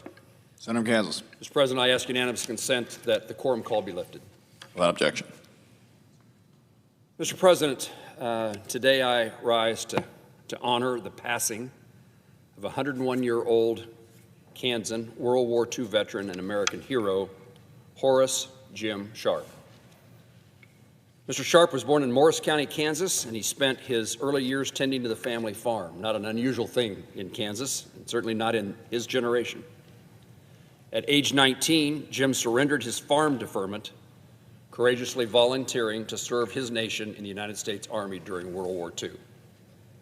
Through his service, Jim fought in the Battle of the Bulge as part of Company B, 18th Infantry Regiment, 1st Infantry Division. It was during that battle that Jim earned 3 battle stars and a Bronze Star. Although injured by shrapnel during the battle, Jim never received treatment, thus never receiving the Purple Heart. Following Jim's combat service, he served as a guard during the Nuremberg trials. And shortly after returning home to Kansas, following the war's end, Jim would marry his wife, Marilyn, with whom he would raise their 3 children and enjoy 69 years of marriage. Following the passage of the GI Bill, Jim attended Kansas State University, where he graduated with a bachelor's degree in business administration. Jim then applied his degree by building a career in data processing, eventually retiring as the information systems manager for the Kansas Farm Bureau, while also teaching information system classes at Kansas State University and at Fort Riley. Jim's life of service continued well after his time in the military. His dedication to his faith and his community showed itself in so many ways. Jim was an active member of his local Methodist church. His accolades also include being a founding member and the first president of the Northeast Kansas Battle of the Bulge organization, where he raised funds to support the preservation of the Manhattan, Kansas Peace Memorial Auditorium and the K-State World War II Memorial. Jim's World War II service is also featured at Fort Riley's 1st Infantry Division Museum, honoring his story and his service in the Nuremberg exhibit there. Jim was an active member of Kiwanis, his local VFW and American Legion, and many other local organizations, improving his community and aiding those in need. Living to be 101 is remarkable in and of itself, but Jim used that life, that long life, that he was given to accomplish so much more. His life of courage, sacrifice, and compassion served as an inspiration to all who knew him, and he is being dearly, dearly missed. My prayers and concerns are with his children, Janet, Doug, and Brian, his many grandchildren, great-grandchildren, and great-great-grandchildren, the entire Sharp family. It was my honor to see them as we celebrated Jim's 100th birthday at the American Legion in Manhattan, Kansas, now just about a year ago. Jim was an authentic American hero. Sometimes I think we look for heroes and we can't seem to find them. Do not have to look past Jim Sharp. He was a hero to his nation, to his community, to his family, and his friends.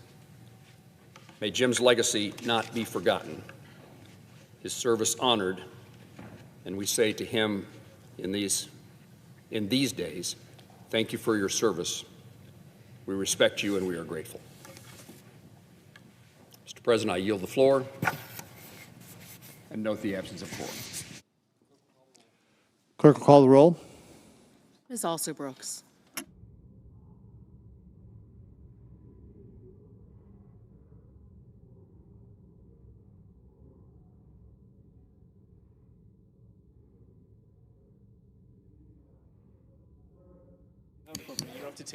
Senator from Kansas. I ask unanimous consent the quorum call be lifted.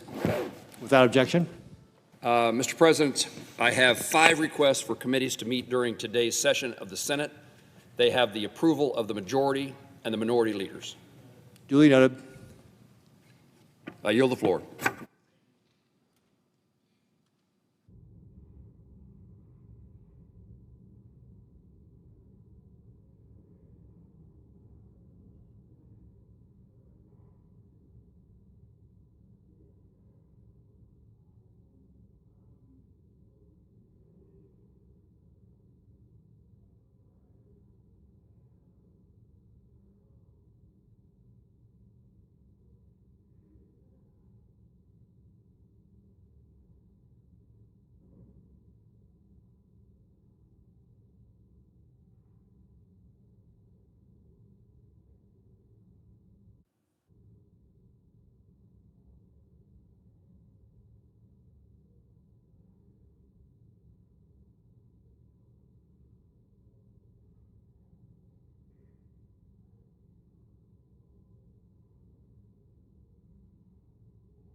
Mr. President. Democratic Leader. Mr. President, Americans across the country, they could be Democrats, they could be independents, they could be Republicans. They could live in the North, the South, the East, or the West, agree on one thing. The cost of health care is at crisis levels, and families are struggling to pay for health care, such a necessity for their families and themselves. Now, on January 1st, as just about everybody knows, the ACA premium tax credits that lowered premiums for millions of Americans expired because Republicans chose to let them die. Republicans knew the crisis was coming, they knew the consequences, and they deliberately blocked relief from the American people. Already, because of the callous actions of our Republican colleagues, ACA enrollment has already dropped by nearly 1.5 million people. The average American with an ACA plan has seen their premiums double, and many have seen them much worse than that. It's outrageous, it's wrong, and Republicans know it. There's a demand from one end of the country to the other to undo the crisis by there's a very simple way to do it. All Republicans have to do is join Democrats in voting for legislation that expands the credits by 3 years. It'll be done. Pass the House. But mark my words, if Republicans don't do it, America will know, and the political price they pay will be severe. And so to rectify this injustice, to rectify the fact that families are deciding whether they even have health care or not, or to cut back on something else very important to pay for the increased costs of health care, families are deciding that right now, every night. Millions of American families are talking about what to do with these new health care bills that have come through, which have doubled or tripled what they have to pay each month, which will cut back in so many instances on the kind of health care they get, make them switch hospitals, switch doctors, not afford the prescription drug that is desperately needed by their child who has cancer. Every night, Americans are grappling with this horrible problem because there's nothing more important to a family than the health of its members. Yet Republicans blocked it. But my fellow Americans, the fight to lower health care costs is not over. Today, I bring to the floor a very simple request, that when this chamber received the bipartisan legislation that passed the House last week, providing a simple 3-year reinstatement of the ACA premium tax credits, that it be immediately agreed to in the Senate. The Republican leader of the Senate could put this on the floor and it would pass in the blink of an eye. Most Republicans would vote for it because they know how much the public wants to renew these credits. So there's no reason under heaven for us to delay. The House passed this bill last week by 230 to 196, and 17 Republicans joined Democrats. That's not a fluke. That's a blaring signal to Americans, to Republicans, that Americans are demanding relief. 50%, 55% of Trump voters want the tax credits extended. But the Republican Senate is blind, is in a bubble, is not even understanding the anguish of America about these increased health care costs. And they sit there and come up with one excuse after the other why they shouldn't do this. The House fortunately listened to the American people and acted, and the Senate should now do the same. Leader Thune knows that people back home are suffering. He knows that he can fix the problem by just putting the bill on the floor, because it will pass. There's a lot to discuss and debate when it comes to fixing our health care system. But right now, there's an immediate concern. Premiums are spiking across the country. So the most immediate thing we can do to lower health care costs for the American people is pass a clean restoration of these credits. We offered the Republican the chance during the so-called Big Beautiful Bill. They rejected it 3 times unanimously. But they went home over the summer and the fall and now into the winter, and they hear their constituents clamoring for relief. Open your ears, open your minds, Republicans. Listen to the American people. There is no doubt, you know it, that the majority of Americans, the overwhelming majority of Americans, even the majority of Republicans and Trump voters want us to do this. And frankly, to Americans back home, it's not a Democratic or Republican issue. The only thing they care about is getting those costs lower. And they want to know who is going to step up and bring premiums down, who is going to lower costs. Senate Democrats say in one voice to Americans, we hear you. We have a plan to bring your premiums down. We can pass it through the Senate today, right now, if only the Republicans get out of the way. We're going to keep at this. This issue isn't going away. We're going to fight and fight and fight until we achieve this for the American people, because it is so important. There are other issues Republicans have out there. Some want to block it because they want to extend provisions that hurt women on the issue of abortion. Some want to block it because they want to privatize the system, which would make it even only worse. But it doesn't matter. We can debate all those things down the road. The opportunity is now, right now, to allow this body to unanimously pass this much-needed proposal to extend the credits by 3 years. I urge my Republican colleagues, let this bill pass. Let's give the American people what they so fiercely and rightly demand. Most of all, let's give millions of Americans relief from the sky-high price of these premiums now that the 3-year extension has expired. Americans need it, Americans want it, Americans demand it. It's the only humane and right thing to do. This is another chance for my colleagues across the aisle to rectify their mistake and help the American people with an issue that is at the top of the list for them. And so, Mr. President,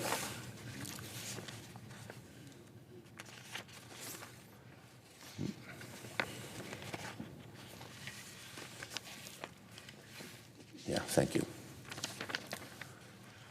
Mr. President, I ask unanimous consent that when the Senate receives H.R. 1834 as passed by the House on January 8, 2026, the Senate proceed to its immediate consideration, that the bill be read 3 times and passed, and that the motion to reconsider be considered made and laid upon the table. Is there objection? Mr. President. Senator from Idaho. Mr. President, reserving the right to object. My colleague's proposal offers nothing new. The Senate has already rejected a so-called clean 3-year extension of the enhanced COVID credits in December. None of the reasons we rejected this measure then have changed. Perpetuating a fraudulent, failed system without reforms is not a solution.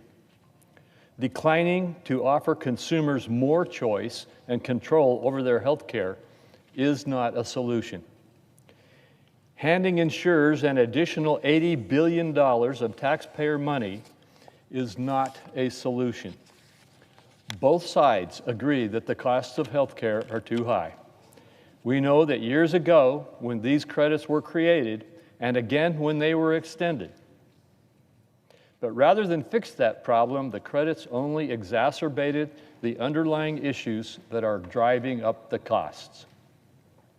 We cannot continue to rely on the same broken policies to fix those systemic problems. In December, Senator Cassidy and I proposed to begin the process of true health care reform. Directing funds to HSAs controlled by patients instead of insurers would spur competition, prevent fraud, and reduce costs. Unfortunately, my colleagues on the other side of the aisle rejected this proposal. Each side knows what the other side cannot accept. A real solution must respect those boundaries and chart a new path forward. Unfortunately, today's repetitive proposal fails to do so.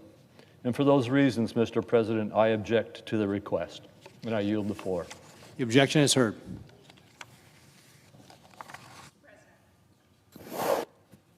Senator from New Hampshire. Thank you, Mr. President. I come to the floor today to join Leader Schumer and others in requesting that this body address the health care disaster that's facing millions of American families. It's a disaster, sadly, that we've seen coming for more than a year. And if we're serious about protecting both the physical and financial health of Americans, we must restore the enhanced premium tax credits that expired on December 31st. Congress has not fulfilled its duty to protect Americans from rising health care costs.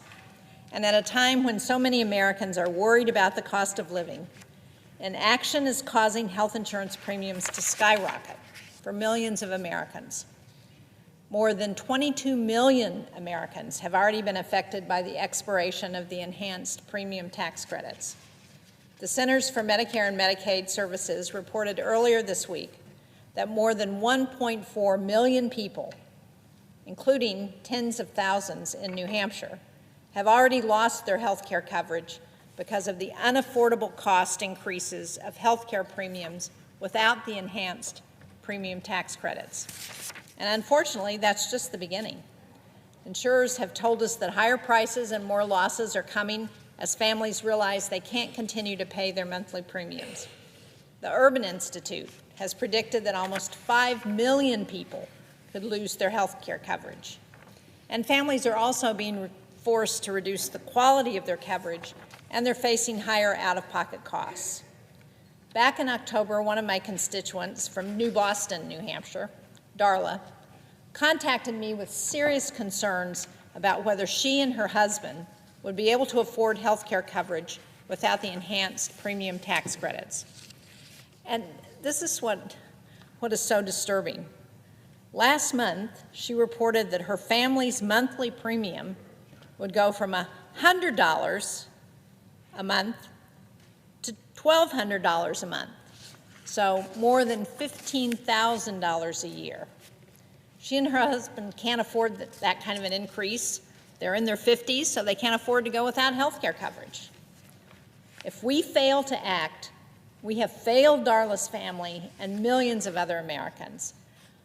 And the crisis was avoidable. We knew that this would happen if the enhanced premium tax credits expired. 1 year ago, on January 9th, I introduced the Health Care Affordability Act, which would have made the enhanced premium tax credits permanent. There are 44 Democratic co-sponsors on my bill. And last week, we saw the House passed an extension with strong bipartisan support. And I applaud all those members of the House who supported that 3-year extension and who worked hard to make it bipartisan. Now, I know many of our Republican colleagues agree that we need to restore the enhanced premium tax credits so that people like Darla and her family can afford health care coverage. They know that Americans want Congress to act to bring down costs. And what Leader Schumer asked for today is straightforward, that the Senate allow an immediate extension of the enhanced premium tax credits to move forward without delay. Now, I'm not surprised at the objection because we saw what the vote was back in December on extending the premium tax credits in this body. And I'm hopeful that the bipartisan efforts that have been ongoing to try and find a compromise to address some of the reforms that Senator Crapo referenced, but also to ensure that we can both lower the cost of health care and make sure we don't have millions of families who lose their health insurance. I'm hopeful that that bipartisan effort can continue, that we can reach a compromise, and that we can do what's in the best interest of the people of this country and the millions of Americans who are faced with losing their health insurance coverage. Thank you. I yield the floor. Senator Morgan. Tomorrow is the final day for Americans to sign up for health insurance through the Affordable Care Act marketplace. After that, the doors slam shut, high premiums are locked in, millions of families all across the land will be unable to afford essential care. On this side of the aisle, we've been working for more than a year to develop bipartisan support to prevent this from happening. We told our Republican colleagues we wanted to work with them long before Donald Trump was sworn in. Democrats spent the summer warning about the dangers of higher premiums, while Republicans were forcing through the largest cut in history. We pressed for action before the sign-up period began. At every turn, Donald Trump and congressional Republicans slammed the door in the face of millions of Americans seeking premium relief. Mr. President, this morning, it's clear why.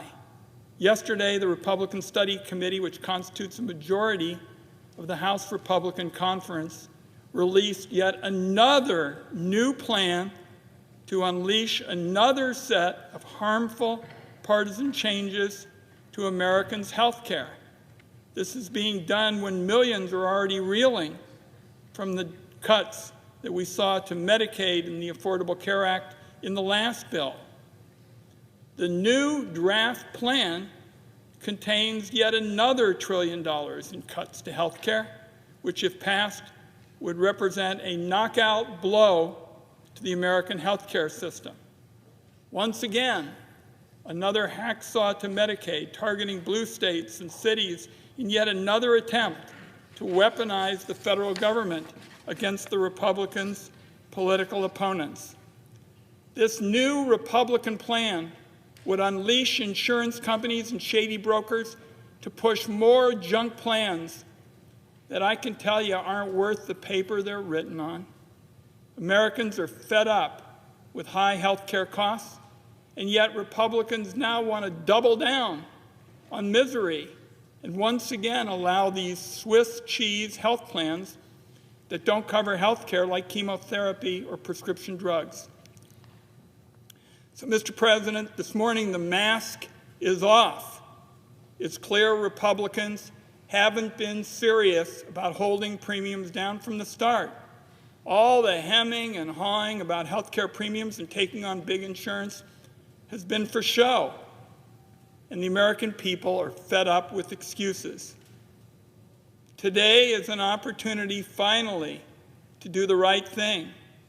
Senator Schumer's made it clear that extending the tax credits for middle-class health care is a key first step towards moving America towards a health care system that puts our families first. And that's the priority, not helping giant corporations looking to do another stock buyback. Unfortunately, it seems like Republicans on health care are focused on doubling down in the wrong direction. That's what this morning's developments say, and I yield the floor.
Mr. President.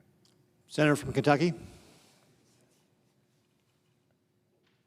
For years, the most pressing concern about the future of NATO was whether and when European allies would take the obligations of collective defense more seriously. But today, the biggest questions about the most successful military alliance in the history of the world would have to do with us, the United States.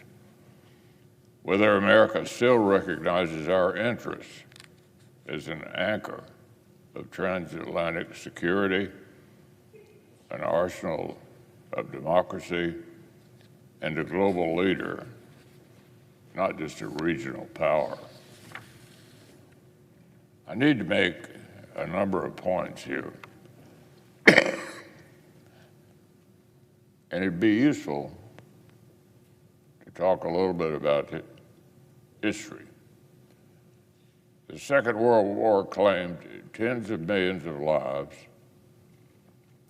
displaced tens of millions more, and left the old world crippled by food shortages and hyperinflation. After defeating Hitler's genocidal bid for world domination, America's leaders understood that our interests and those of our European allies were linked, whether we liked it or not.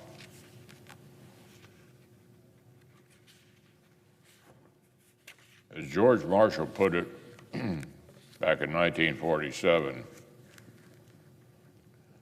the United States should do whatever it is able to do to assist in the return to normal economic health in the world, without which there can be no political stability and no assured peace.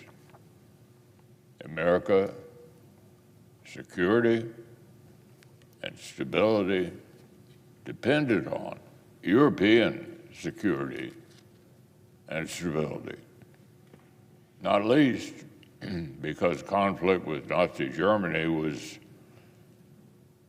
succeeded immediately by the threat of conflict with the Soviet Union. Millions in Eastern Europe had gone from living under Nazi tyranny to living under Soviet deterrency. And the American people understood the stakes. Back in 1947, more than 3/4 of Americans rejected the idea that the Soviet Union was merely building its defenses against future attack. Instead, they reported they thought Russia was bent on conquest. In 1948, 2/3 of Americans said America and Western European friends should join together for a mutual defense pact. By 1949, with the North Atlantic Treaty in the works, the question actually got more specific. Would the American people support, quote, a promise of mutual aid from all members of the alliance if any single member nation is attacked? If any single member is attacked. That was a higher bar. The commitment that would become Article 5. And yet, an even bigger majority of respondents again said yes. Of course, there was still controversy and opposition. There were still isolations ignoring the lessons of the decade. But after years of neglect and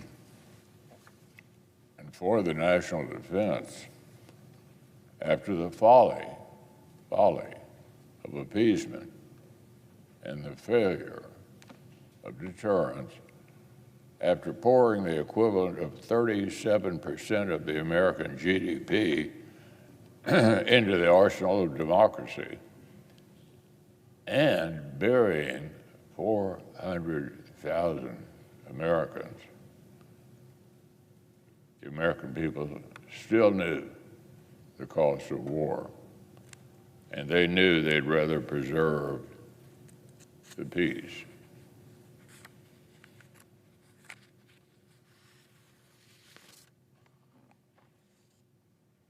Of course, they didn't intend to do it alone.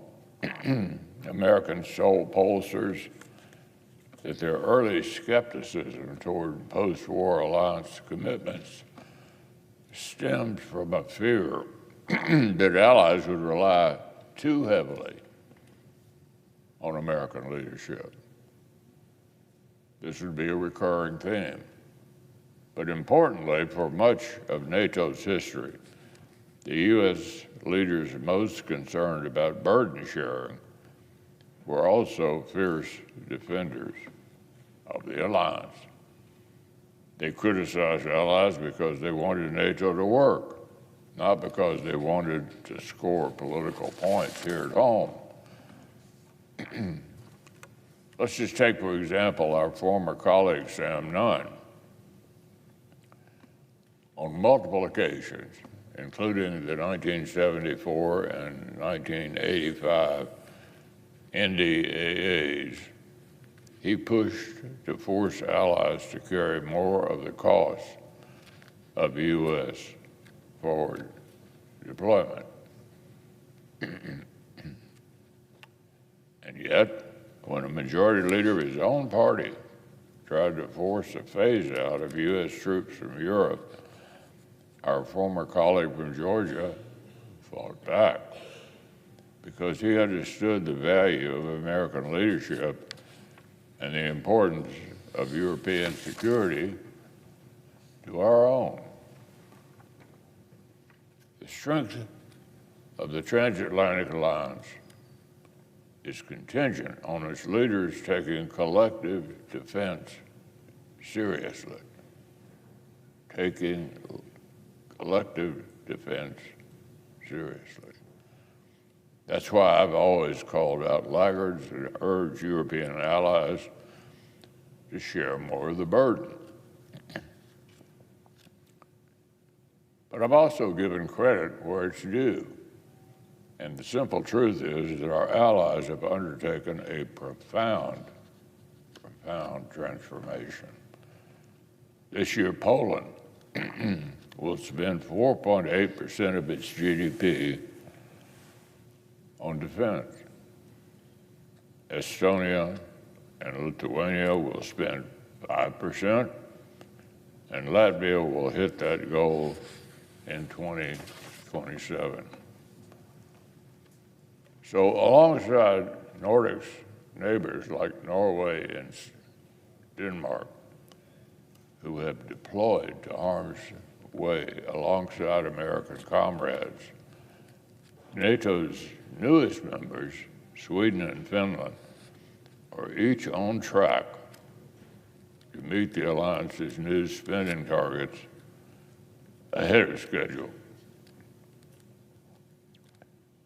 Germany has dramatically increased defense spending, and the Germans have even amended their constitution to allow for deficit spending on defense. Whether Europe's largest economy is serious about the defense transformation is really no longer up for debate. That debate is over. Not every ally is making such impressive progress, but no one can claim ignorance of what's at stake. As Poland's prime minister put it bluntly, the choice facing Europe is this: money today or blood tomorrow. Money today or blood tomorrow.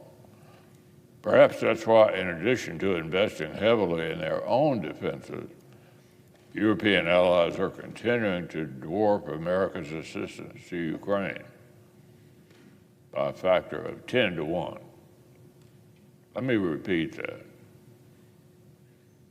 European allies are continuing to dwarf America's assistance to Ukraine by a factor of 10 to 1. Our allies' long holiday from history is over. That's good news, and it must continue. Well, what about us, the Americans? European allies continue to grow their defense budgets, but ours has stayed flat across successive administrations. We're the ones leaving capacity unused and political will untapped. We're talking, not doing. Talking, but not doing. The President was right to call for a major increase in defense spending.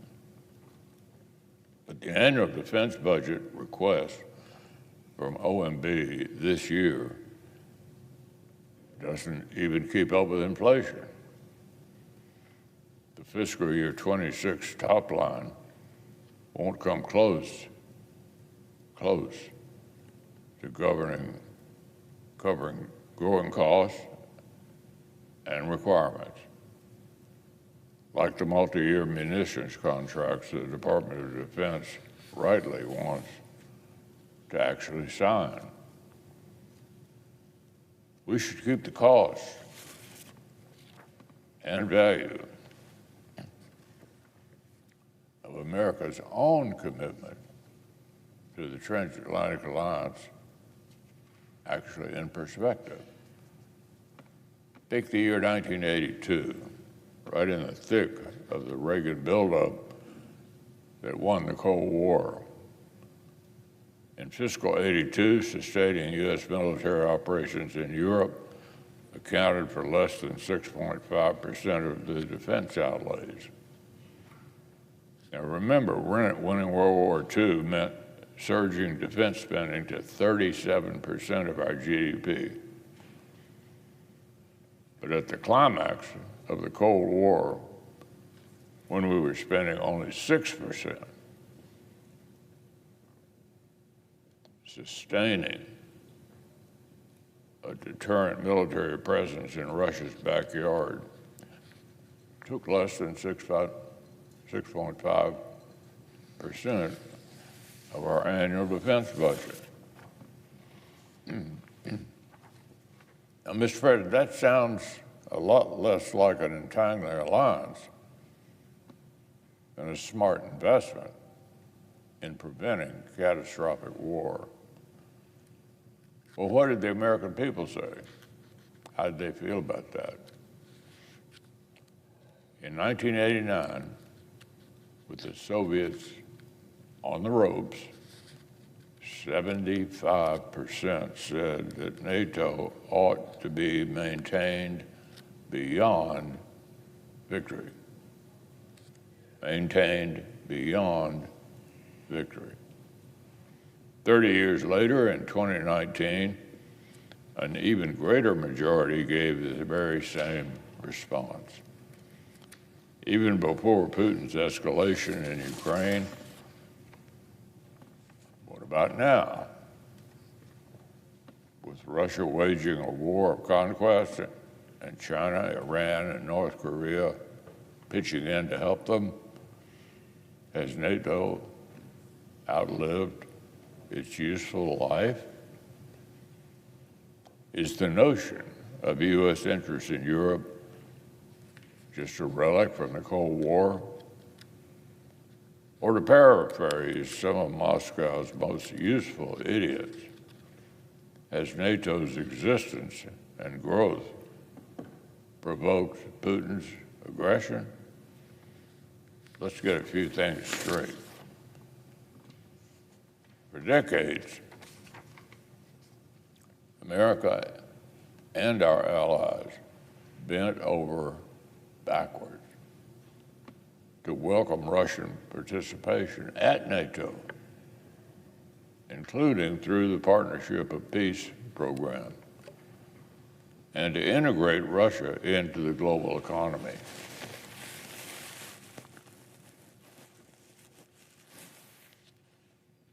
America sent billions of dollars in economic assistance and encouraged massive investment of private capital in the hopes that Russia would choose to live in peace with the nations it formerly enslaved and with the West. In other words, the invitation was open. Join us. Be a part of what we're doing. Putin has repeatedly rejected such peaceful coexistence. Instead, what he's done, he's chosen bloody neo-Soviet empire building instead. To the extent that NATO has grown, it's been in response to Russian aggression. If Putin is looking for someone to blame for Sweden and Finland's accession to the alliance, he could simply look in the mirror. His own brutality has validated the decisions of Soviet nations to join NATO and align with the West. As for the utility of the alliance for our interests, America's adversaries are choosing to work together. Responding by going it alone would be a strategic malpractice. Courting Russia and its GDP of $2.5 trillion at the expense of long-standing bonds with Europe and its GDP of, listen to this, $27 trillion. Europe collectively has a GDP of $27 trillion. The Russians, only 2.5. That doesn't even align with the U.S. economic interests, let alone our values. Last year, Europe invested $3.5 trillion directly in the United States. Here. In recent years, 2/3 of our European allies' growing investments in foreign military technologies have been in American-made systems. Together, we make up nearly half of the global economy. Europe plus America makes up about half of the global economy. If we're serious about global competition with China, these are relationships worth tending. These are allies we ought to be working with, not against. Which brings me to the matter of Greenland. The President is right that Arctic security is a central concern in our strategic competition with major adversaries. And he'll find similar interest in Arctic security among allies like Denmark, which is investing billions of dollars in its own capabilities in the region. America's recognition of Denmark's political and economic interest in Greenland dates all the way back to World War I. The Danes have been close partners in the Arctic since World War II. And brave Danish soldiers fought and died in America's wars in both Afghanistan and Iraq. There's no ambiguity here.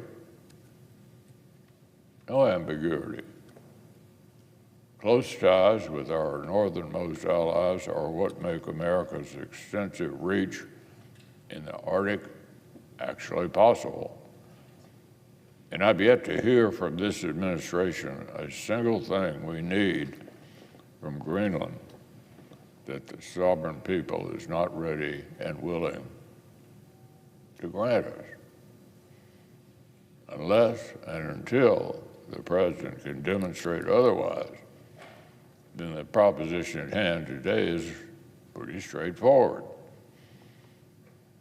Incinerating the hard-won trust of loyal allies in exchange for no meaningful change across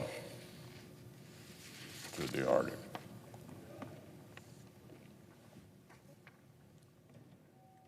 That's the definition of allies, plural, because this is about more than Greenland.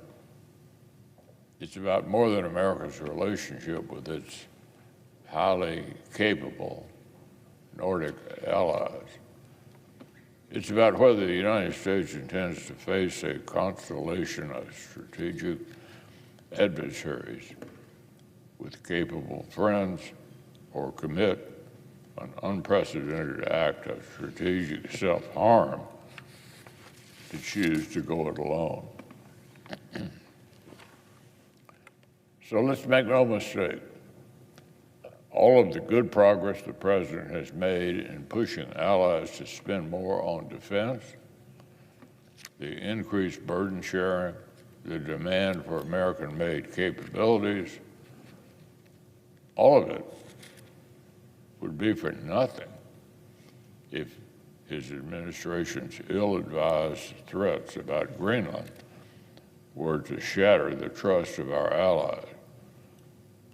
Following through on its provocation would be more disastrous for the president's legacy than withdrawing from Afghanistan was for his predecessor.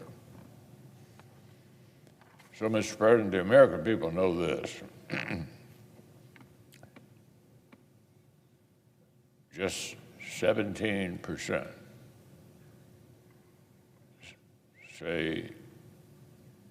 think trying to take control of Greenland is a good idea. Only 17% think us taking Greenland is a good idea. Instead, they understand intuitively that strong alliances make America more secure. More secure. The Reagan National Defense Survey conducted late last year found that 68% of Americans hold a favorable view of the transatlantic alliance. 68%. And 76% support Article 5 and the U.S. military response in the event of attack on a NATO ally. In just 6 months, that measure grew by 5%. And here's the most interesting finding. Among Americans who initially said they would support a U.S. withdrawal from NATO, nearly 1 in 5 changed their minds when they learned how our European allies are stepping up to their commitments to collective defense. So, Mr. President, I'm happy to provide these findings to anyone in Washington who still bets against the future of the transatlantic alliance. But the American people, who already understand the stakes, may not be so patient. They're telling anyone who will listen that when they say peace through strength, the American people say when they think peace through strength, they mean what President Reagan meant. What President Reagan meant. leading with moral clarity, distinguishing clearly between aggressors and victims, investing in the arsenal of democracy, and equipping friends who fight for themselves, preparing to win wars and upholding the alliance that deterred them.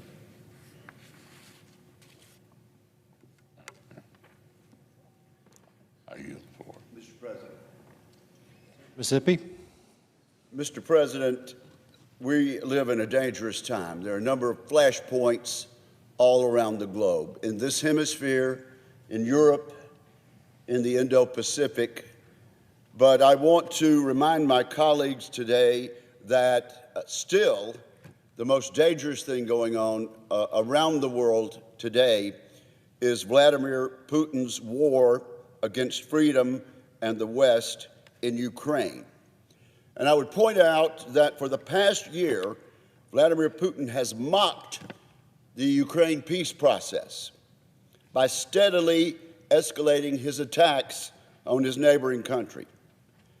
He's recently launched the biggest air attack the conflict has ever seen and shown repeatedly that he's not interested in peace talks.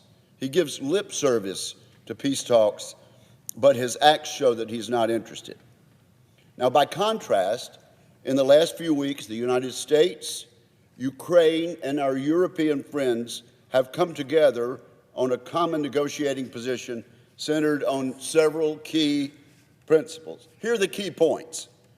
Ukraine should not be forced to give up the sovereign territory it deserves and it currently controls. Also, Putin should not achieve through negotiation what he's not managed to achieve on the battlefield. And there have been great disappointments to Putin on the battlefield. In addition, the United States should play a role in Ukraine's security guarantees on a permanent basis. The Senate should ratify these guarantees if they're ever agreed to. In the meantime, Mr. President, the Ukrainian people should be assisted in continuing to fight for their freedom. I commend President Trump, President Zelensky, and European leaders for continuing to come together to reach a consensus. As we seek a just end to this brutal, unprovoked war, I urge everyone in Washington, in Kyiv, in the great capitals of Europe to remain united and to remember who we are dealing with in the form and person of Vladimir Putin. Vladimir Putin is unrepentant. He is ever and will always be the KGB agent. He is a dictator with decades of bloodshed on his hands. He's the biggest thief in the history of the world, a war criminal who should be behind bars at this moment, Mr. President. And of course, Putin is a liar. When Vladimir Putin smiles to American negotiators, he acts as our friend, and he acts as if we believe he's our friend. We have no reason to smile back at Vladimir Putin or trust him with anything but caution and contempt. After 4 years, Putin knows Russian victory is not inevitable. More and more American people see and know this. A November poll found that 70% of Americans do not trust Putin to honor any peace agreement with Ukraine. He's cut from the same cloth as terrorists all over the world and terrorists down through history. In Putin's attack on civilians, for example, we see parallels with the Hamas terrorists who rampaged through Israeli neighborhoods on October 7th. The terrorists are Putin's friends. And don't forget this, and sometimes it's not publicized as it ought to be. Putin has abducted 20,000 Ukrainian children and subjected many to brainwashing schemes, In these horrors, we see the likes of Xi Jinping and his Uyghur re-education camps. Putin routinely locks dissidents in jail, just like his kindred spirits in other censorship regimes. This tyrant, who wants to be treated as a peer in the world's great halls of democracy, should be known by the company he keeps. When the brutal Syrian dictator Bashar al-Assad was toppled, thankfully, where did Bashar al-Assad run? He ran for safe haven to Moscow. That's where he went, to be under the protection of Vladimir Putin, who seeks to make us believe that he is an honest negotiator. Nicolás Maduro was wisely counseled to flee Venezuela. If he had run, where would he have run, Mr. President? He would have run straight to Moscow. For decades, Russia has been a friend to the murderous Cuban regime. And now, as the supreme leader in Iran considers his options, where might he go for refuge? The only place he could go is Moscow. So that's the company Vladimir Putin keeps in current day. But Putin even echoes the likes of Adolf Hitler. Putin routinely talks about, quote, liberating the Russian-speaking Ukrainians living in the Donbass and other areas of Ukraine. This is the same vile, absurd pretext that Adolf Hitler used when he invaded the German-speaking regions of neighboring countries in Europe, including Poland. That's who Vladimir Putin is. Regrettably, the people of Russia are led brutally by Putin, this world historical villain. Ukrainians will continue fighting against his unprovoked attacks, but not because they hate peace. The Ukrainians will continue to fight because their alternative is the extinction of their country. The West needs to stand with them. We need to stand with Ukraine. And we must keep assisting our friends. We need to send a clear message that Putin cannot wait us out. In December, I'm grateful to say to my colleagues that Congress overwhelmingly passed and President Donald Trump enthusiastically signed the National Defense Authorization Act. That law extends Ukraine's security assistance initiative and our commitment to sharing intelligence with Ukraine. Good for the President and good for our friends in the House and Senate. Our allies across the Atlantic are taking the lead now, as my colleague from Kentucky just pointed out, in financing security assistance for Ukraine. NATO allies are buying equipment from us in the United States and giving it to Ukraine. I certainly applaud that, as all Americans should. Mr. President, the U.S. should increase the air defenses and long-range strike capabilities we are sending to Kyiv. More than any other capabilities, these will help show Putin his military aims are not achievable. For nearly 4 years, Ukrainians have demonstrated their resolve, as they will continue to do. The West must continue to stand resolved with them. And I yield the floor.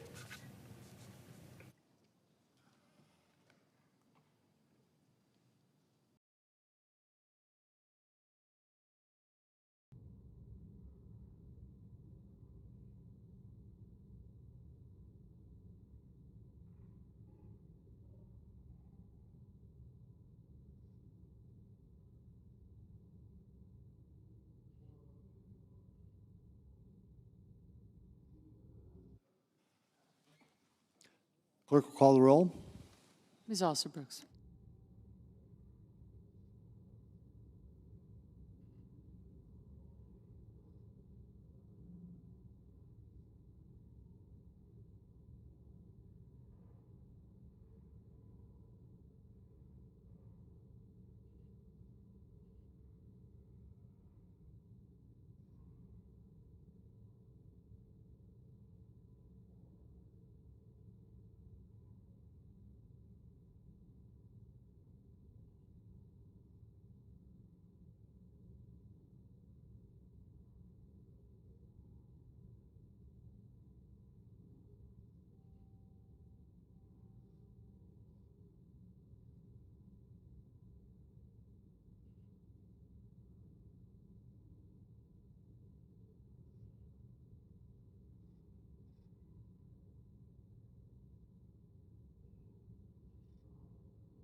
President, President Pro Tem, I ask that the calling quorum be suspended. without objection.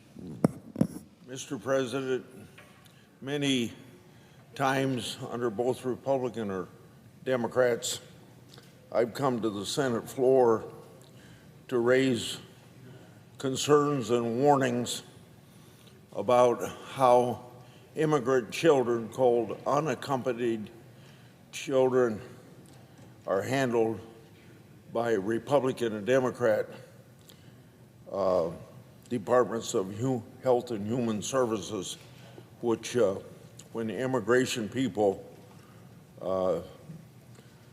don't have the capabilities or probably the legal right to determine where unaccompanied children should be handled, they're turned over to a division in the Department of Health and Human Services to do it. And in recent 4 or 5 years, we've had lots of cases where the lives of these children isn't protected because the Department of Health and Human Services isn't properly vetting the adults that these children are placed with. So once again, I'm here to give you some updates on my concern about that and an update today on investigations that I've followed up on. As we start a new congressional session, I'm here to discuss, as I've just said, an oversight topic of significant importance. For over a decade, I've investigated the government's mismanagement of migrant children and related matters. My work covers both Republican and Democrat administrations. During the Biden administration, the vetting process to safeguard these children barely existed, putting them in harm's way. Today, I'm making public records obtained from the Trump Department of Health and Human Services, which illustrates the dire consequences of a weak Biden administration vetting policies. These records show terrible cases of fraud and exploitation involving vulnerable children. And the public needs to know that this is probably just the tip of the iceberg. So I give you 3 examples. One sponsor allegedly applied to take in 2 migrant children as their father. And as I'll show you today, I have 2 other examples of a person pretending to be a father that was not a father. Later, this first father I'm telling you about allegedly assaulted these brothers on a regular basis. He reportedly didn't allow the brothers to contact their mother, and he didn't enroll them in school. Instead, the brothers lived in a trailer without heating or cooling. The brothers worked 7 days a week until 10 p.m. and lived on 1 meal a day. The brothers' sponsor also reportedly withheld the wages that the brothers earned so that smuggling fees to get into this country could be paid. The brothers' sponsor reportedly had a violent criminal history, which could have been revealed through fingerprinting background checks. And these background checks are now required by the Trump administration. They were assumed to be followed by the Biden administration and obviously were not.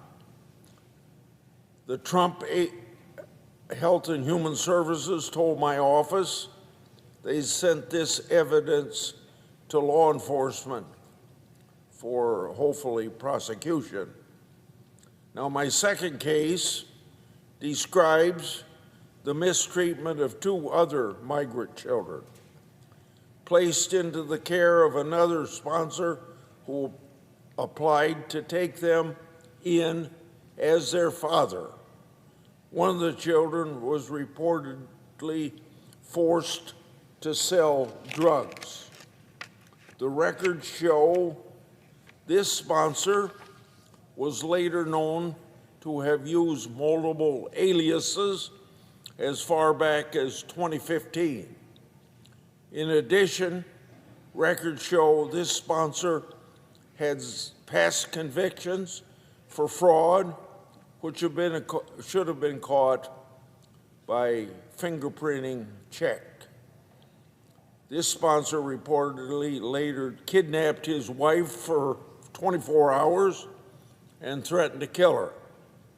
Thankfully, Health and Human Services Department told my office the children have been removed, and HHS has transmitted this evidence to law enforcement.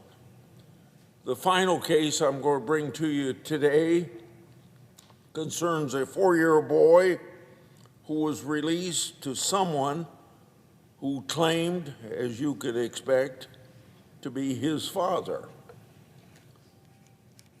According to Health and Human Services records, nearly 6 months later, the boy's sponsor called to say that he had taken another job and that his mother would take care of the 4-year-old.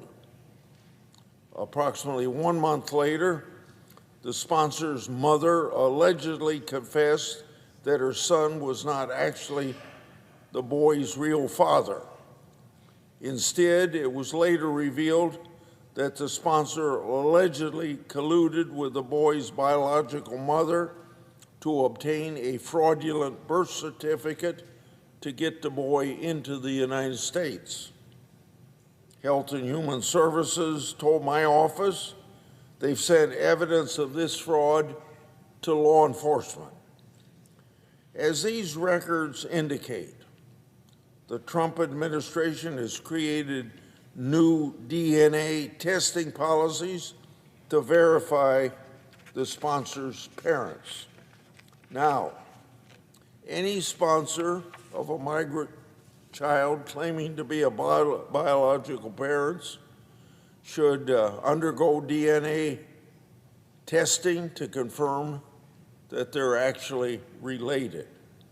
Sadly, these stories were all but inevitable because the Biden HHS prioritized speed, getting these people out of the immigration system, getting out of the authority and the responsibility of HHS. That speed was all prioritized over the safety of the children. Thankfully, the Trump administration has put new policies in place, and I greatly appreciate the cooperation with my oversight from Health and Human Services. Specifically, I appreciate the cooperation of Secretary Kennedy, Assistant Secretary Adams, and Director Salazar of the Office of Refugee Settlement. As the record states, this administration has made efforts to expand DNA testing to help ensure sponsors are, in fact, who they claim to be. In addition, fingerprinting checks should reveal if new sponsors have a criminal or a violent past. It's pretty simple. Get the background work done to protect these kids. Together, these new policies represent important steps needed to correct the mistakes of the Biden administration. More can always be done to safeguard the welfare of vulnerable children. For these reasons, my oversight will continue. I yield the floor.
President. Senator of Ohio. Thank you, Mr. President. As we approach the March for Life, an annual celebration of life held in cities across America, I want to share what choosing life means to me and why many others who share my similar story, what it means to them. When my birth mother became pregnant with me, she faced an incredibly difficult choice. A choice that I know thousands of women across our nation are facing even as I speak today. Her husband had passed away, and she was already raising 2 young boys. After starting a new relationship, she found herself pregnant with me. Money was tight, she had little support, and soon found herself being pressured to have an abortion. Over the years, I have reflected on just how tough and courageous that decision must have been for her. I've always tried to think about what it would have been like to be in her shoes, how difficult that must have been. But fortunately, she chose life and a path of adoption for me. Just an amazing blessing. And after a brief stay in foster care, I received the greatest blessing in my life. I was adopted by my loving parents, Jim and Judy Husted. I spoke with my mom and dad last night. My dad is amazing, and he's about to turn 88 years old. And he and my mom have always given me the gift of unconditional love, the greatest gift any parent could give to their child. I share my story because I want women to know this. You are not alone. Others have walked the road that you're on if you find yourself pregnant and without the support you need, that you think you need to make it. And that there is a grateful child one day who will hopefully tell you that. You don't have to walk that road by yourself. There is support out there for you. In Ohio alone, women have access to nearly 200 pregnancy help centers and maternity homes that serve expecting mothers. I've visited many of them. They want you to come see them. If you're in need, if you're scared, if you need someone to talk to. They are there to help, not to pressure, not to judge, but to provide love, care, and support. Many of the women who staff these pregnancy resource centers have faced the very same challenges that you're facing right now. I know that my birth mother somehow found her way to Catholic social services and had that support. And I hope that if you're struggling, you feel that aloneness out there, that you know that there are people there who want to help and that you won't feel alone. I know being alone in a tough situation is the worst thing that you can possibly feel. But there are people out there who want to help you. So as we prepare for another March for Life this year, I hope we can remember a few simple truths. First, the March for Life reminds the country that this cause is ever present, that laws may change, but culture only changes when people are willing to stand up publicly and peacefully for the cause of life. Second, unborn children cannot march. They cannot vote. They cannot advocate for themselves. They rely on you to do that. So thank you for continuing to be a voice for them. And third, the pro-life movement is not just about opposing abortion. It is about supporting mothers, families, and children with real help and real hope. The March for Life shines the national spotlight on that life-saving work that people in pregnancy resource centers and other places like that are doing across our country every single day. So, as I reflect on my own good fortune and the courageous strength of my birth mother and the gratitude I have for my mom and dad who adopted me and gave me a great life, full of love and full of support, as we prepare for the March for Life, I hope that we will remember those sacrifices, remember the challenges, and do all we can to support those expectant mothers and the children of our nation. Thank you, Mr. President, for the opportunity to share my story, and may God bless America.